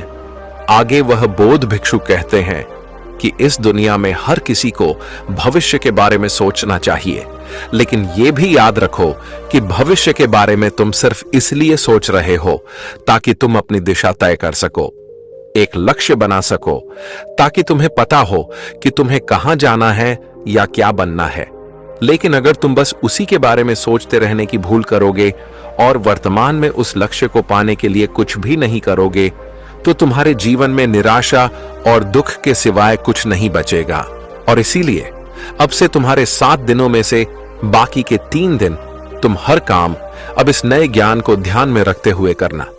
अब से तुम्हें कोई भी काम करने से पहले बस अंतिम परिणाम तय करना है, और उसके बाद उस लक्ष्य तक पहुंचने के लिए जो भी करना पड़ेगा तुम्हें वह करना है। जैसे कि अगर कोई तुम्हें भला बुरा कह रहा है तो तुम्हें अपने मन को शांत करके यह समझना है कि लोग खुद भी परेशान होते हैं अपने जिंदगी में। वो इतने गुस्सा बस तुम्हें देखकर नहीं हुए हैं। उन्हें माफ करो ताकि वो तुम्हारे मन को तंग ना सके और तुम किसी और इंसान के पास जाओ भिक्षा लाने, या कभी प्राकृतिक तौर पर तुम्हारे लिए कुछ बुरा होता है, जैसे कि हवा के तेज झोंके से मिट्टी आना और तुम्हारे सारे झाड़ू मारने की मेहनत पे फैल जाना, तो इस वक्त तुम हार न मानकर अपने लक्ष्य को पूरा करने के लिए जो भी बन सकता है तुम्हें करना है। जरा सोचो क्या हो जाएगा अगर तुम्हें और एक बार झाड़ू मारना पड़े। क्या तुम पतले हो जाओगे? क्या तुम मर जाओगे? क्या सिर्फ एक हवा का झोंका ही तुम्हें रुलाने या परेशान करने के लिए काफी है? झाड़ू उठाओ और फिर से मेहनत करो, क्योंकि बेटा सिर्फ एक चीज है जो हमारे भविष्य को सुरक्षित कर सकती है, और वो है उस भविष्य को पूरा करने के लिए वर्तमान में की गई मेहनत। आगे गुरुजी विजय की आंखों में देखकर धीरे से कहते हैं, और मजे की बात तो यह है कि इसी नियम का इस्तेमाल तुम अपने जीवन की कठिनाइयों को भी दूर करने के लिए इस्तेमाल कर सकते हो। तुम्हें अपने परिवार का भविष्य सुखद बनाना था ना, इसी परेशानी को हल करने आए थे ना तुम मेरे पास। विजय बड़े ही दुख भरे आवाज में कहता है, जी गुरुजी, मुझे अपने परिवार के भविष्य की बहुत चिंता है। गुरुजी कहते हैं, तो इसका मतलब तुम्हें अपना लक्ष्य पता है, बस अब तुम्हें वर्तमान में जो भी करना पड़े वो करना है उसे पूरा करने के लिए। अपने काम में दुगनी मेहनत दो, बस भविष्य के सोचते रहने से वो कभी नहीं बदलेगा। विजय को अपने विचारों में एक अजीब सी स्पष्टता का अनुभव होता है।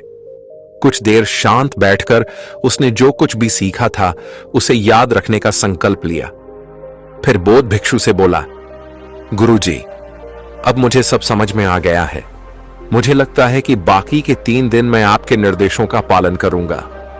अब जब कोई बाधा आएगी तो मैं उसे पार कर लक्ष्य तक पहुंचूंगा, न कि बेकार के सवालों में उलझकर अपना समय बर्बाद करूंगा। बौद्ध भिक्षु विजय की दृढ़ता से मुस्कुराए। उन्होंने कहा, बहुत अच्छा विजय, यही वो भावना है जो तुम्हें सफलता की ओर ले जाएगी। बौद्ध भिक्षु की सलाह को ध्यान में रखते हुए विजय ने अगले 3 दिन बिताए, जिससे यह कहानी सुनने की जरूरत है, और उसी के ठीक बाद चैनल को सब्सक्राइब करें। तो चलिए फिर मिलते हैं ऐसी एक और नई वीडियो में एक नए मैसेज के साथ। तब तक के लिए अपना ख्याल रखें। धन्यवाद और नमो बुद्धाय।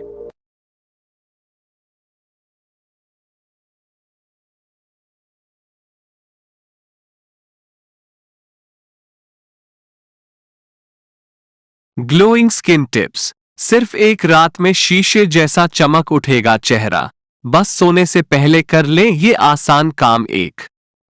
इसके लिए सोने से पहले ठंडे पानी से चेहरे को धो लें। चेहरे पर नेचुरल ग्लो के लिए अपनाएं ये तरीका। 2. अब हल्के हाथों से चेहरे पर मॉइस्चराइजर से मसाज करें। 3. मॉइस्चर 5 मिनट तक सर्कुलर मोशन में चेहरे पर मसाज करनी है। 4. ग्लोइंग स्किन के लिए आपको केवल चेहरे ही नहीं, बॉडी के अन्य हिस्सों की भी मसाज करनी होगी। Glowing skin tips. सिर्फ एक रात में शीशे जैसा चमक उठेगा चेहरा, बस सोने से पहले कर लें ये आसान काम।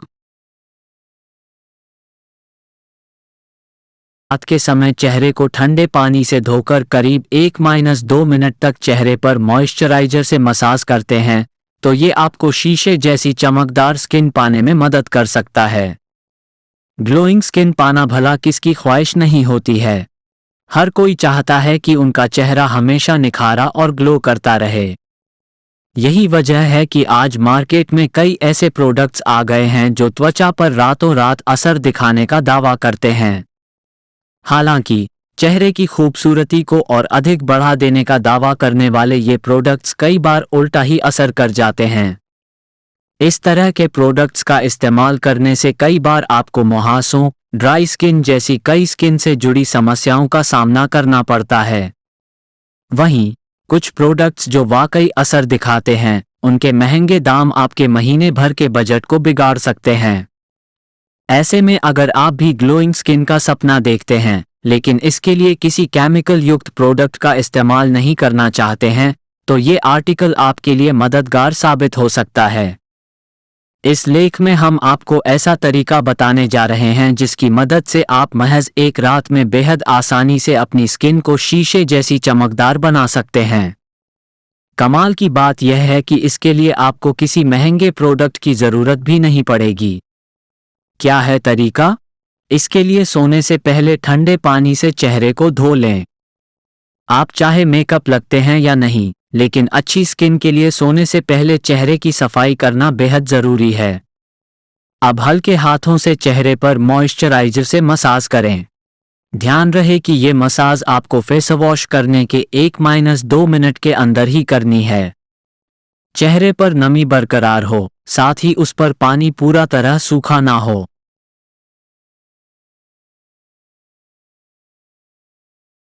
आपको करीब 5 मिनट तक सर्कुलर मोशन में चेहरे पर मसाज करनी है। जब स्किन कुछ हद तक इसे सोख ले तब मसाज करना बंद कर दें। ग्लोइंग स्किन के लिए आपको केवल चेहरे ही नहीं, बॉडी के अन्य हिस्सों की भी मसाज करनी होगी। हालांकि चेहरे से अलग शरीर के बाकी हिस्सों पर आप लाइट ऑयल का इस्तेमाल कर सकते हैं। इसके लिए आप सरसों का तेल या नारियल का तेल भी ले सकते हैं। हालांकि आपको कम ही मात्रा में इसे हाथ, पैर और बाकी अंगों पर लगाना है और तब तक मसाज करते रहना है जब तक आपकी स्किन तेल को अच्छे से सोख ना लें। मसाज करने के बाद किसी कम नमी वाली जगह पर सो जाएं। इस तरह अगली सुबह आप अपनी स्किन को पहले के मुकाबले अधिक ग्लोइंग और सॉफ्ट पाएंगे। ऑल्सो रेड, तेज धूप और पसीने ने स्किन की रंगत ली है छीन। एवोकाडो में इस चीज को मिलाकर लगाएं मास्क। नेचुरल ग्लो रहेगा बरकरार और स्वेट नहीं होगा। इस स्किन के असर भी आपकी स्किन पर अच्छे और बुरे तौर पर पड़ता है। ऐसे में जरूरी है कि आप अपनी डाइट में ज्यादा से ज्यादा हेल्दी चीजों को शामिल करें। वीडियो कैसा लगा? अच्छा लगा है तो वीडियो को like, comments, share and subscribe करें। नमो बुद्ध।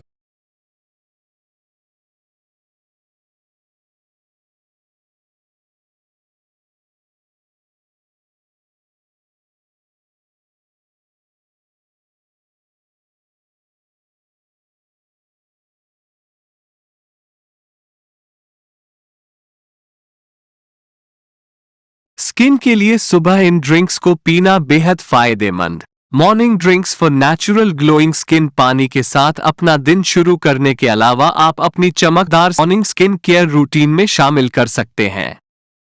यहां जानिए। 1.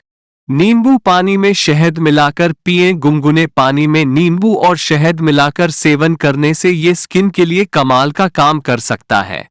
नींबू का रस त्वचा रोग पैदा करने वाले फंगल के खिलाफ लड़ने में मदद करता है। इसके अलावा इसमें विटामिन सी होता है जो त्वचा जवां बनाए रखने के लिए बेहद जरूरी है। ये हेल्दी स्किन सेल्स को बढ़ावा देता है।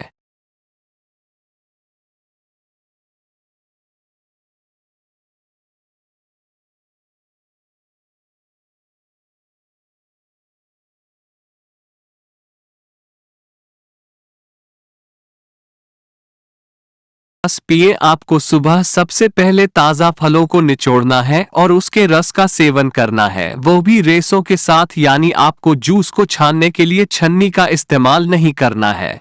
आप सेब के जूस का सेवन कर सकते हैं। सेब में एंटीऑक्सीडेंट होते हैं जो स्किन पर समय से पहले उम्र बढ़ने के संकेतों को रोकने में मदद करते हैं। आप अनार के जूस का सेवन कर सकते हैं।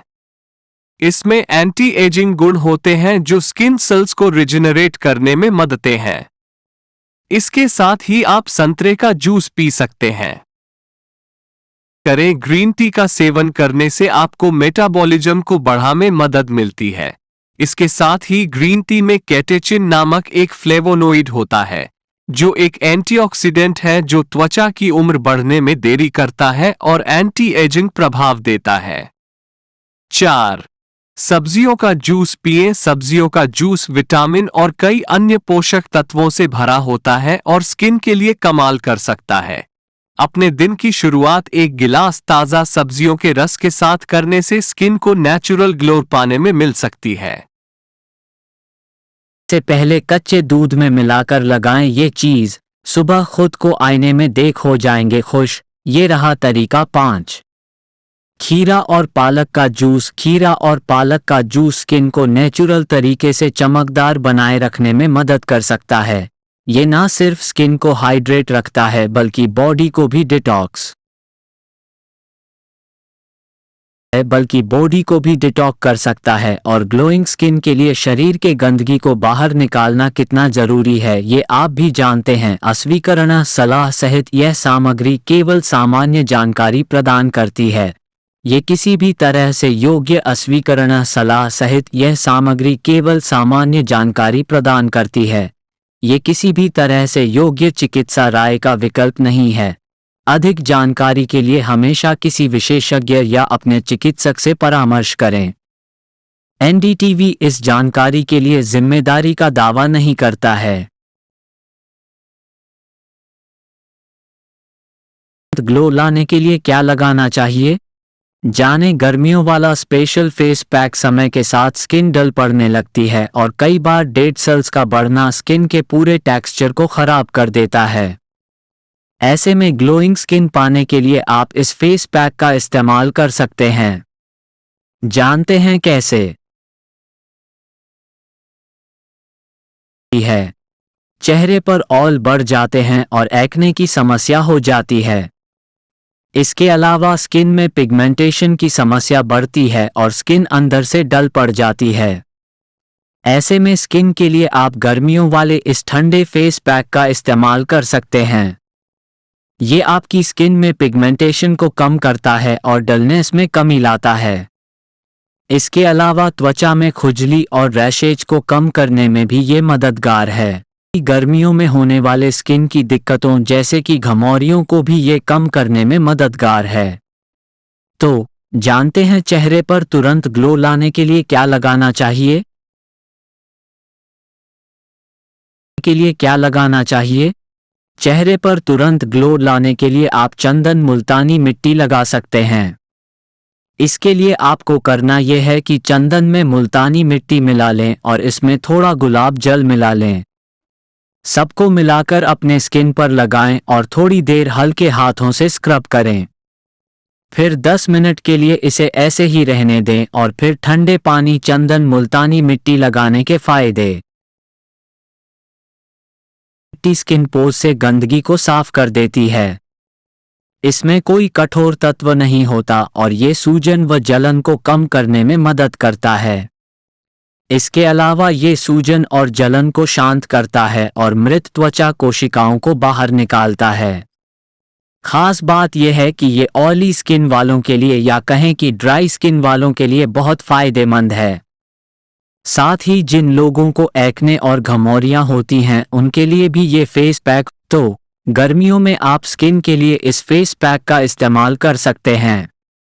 इसके अलावा आप मलाई और बेसन वाला फेस पैक भी इस्तेमाल कर सकते हैं जो कि एक बेहतरीन क्लींजर और स्क्रबर है। हेलो दोस्तों, स्वागत है। तो चलिए दोस्तों सुनते हैं गौतम बुद्ध की शिक्षाप्रद कहानी को पूरा सुनिएगा। चैनल पर नए हैं तो चैनल को लाइक शेयर कमेंट और सब्सक्राइब कीजिए। चलिए कहानी की तरफ। तो चलिए दोस्तों सुनते हैं गौतम बुद्ध की शिक्षाप्रद जिंदगी की कीमत क्या है। गौतम बुद्ध की शिक्षाप्रद कहानी। दोस्तों आज की गौतम बुद्ध कहानी के माध्यम से हम आपको बताएंगे कि बुद्ध के नजरिए से हमारे जीवन का मूल्य क्या है।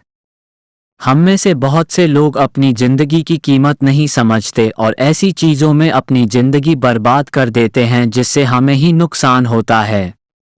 कुछ लोग शराब के पीछे, कुछ लड़कियों के पीछे और कुछ पैसों के पीछे अपना पूरा जीवन बर्बाद कर देते हैं।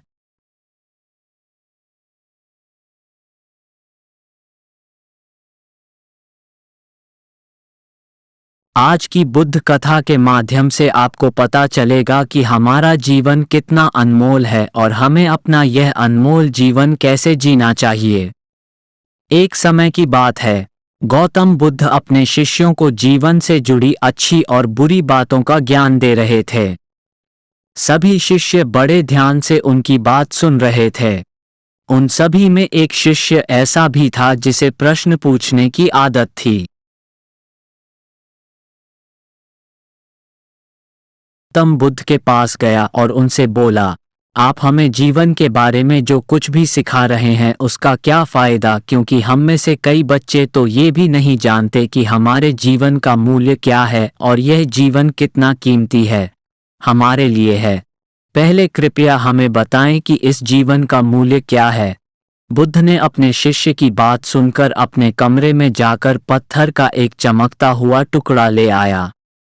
मैं तुम्हें इस जीवन का मूल्य तब बताऊंगा जब तुम्हें इस पत्थर का सही मूल्य पता चलेगा, उन्होंने कहा और टुकड़ा अपने शिष्य को दे दिया। आप भी इस पत्थर के टुकड़े को किसी को नहीं बेचें। के बदले मैं तुम्हें अधिक से अधिक सब्जियों से भरा एक थैला दे सकता हूँ। सब्जी विक्रेता ने पत्थर को ध्यान से देखा। उस पत्थर को लेकर शिष्य एक सोने के व्यापारी के पास गया। पत्थर के उस टुकड़े की चमक देखते ही सुनार ने उसकी कीमत 100 सोने के सिक्के लगा दी। जब शिष्य ने टुकड़ा बेचने से इनकार कर दिया तो सुनार बदले में 200 सोने के सिक्के देने पर सहमत हो गया, लेकिन शिष्य ने वो पत्थर नहीं बेचा। इसके बाद शिष्य एक हीरे के व्यापारी के पास गया और पत्थर का टुकड़ा उसके सामने रख दिया।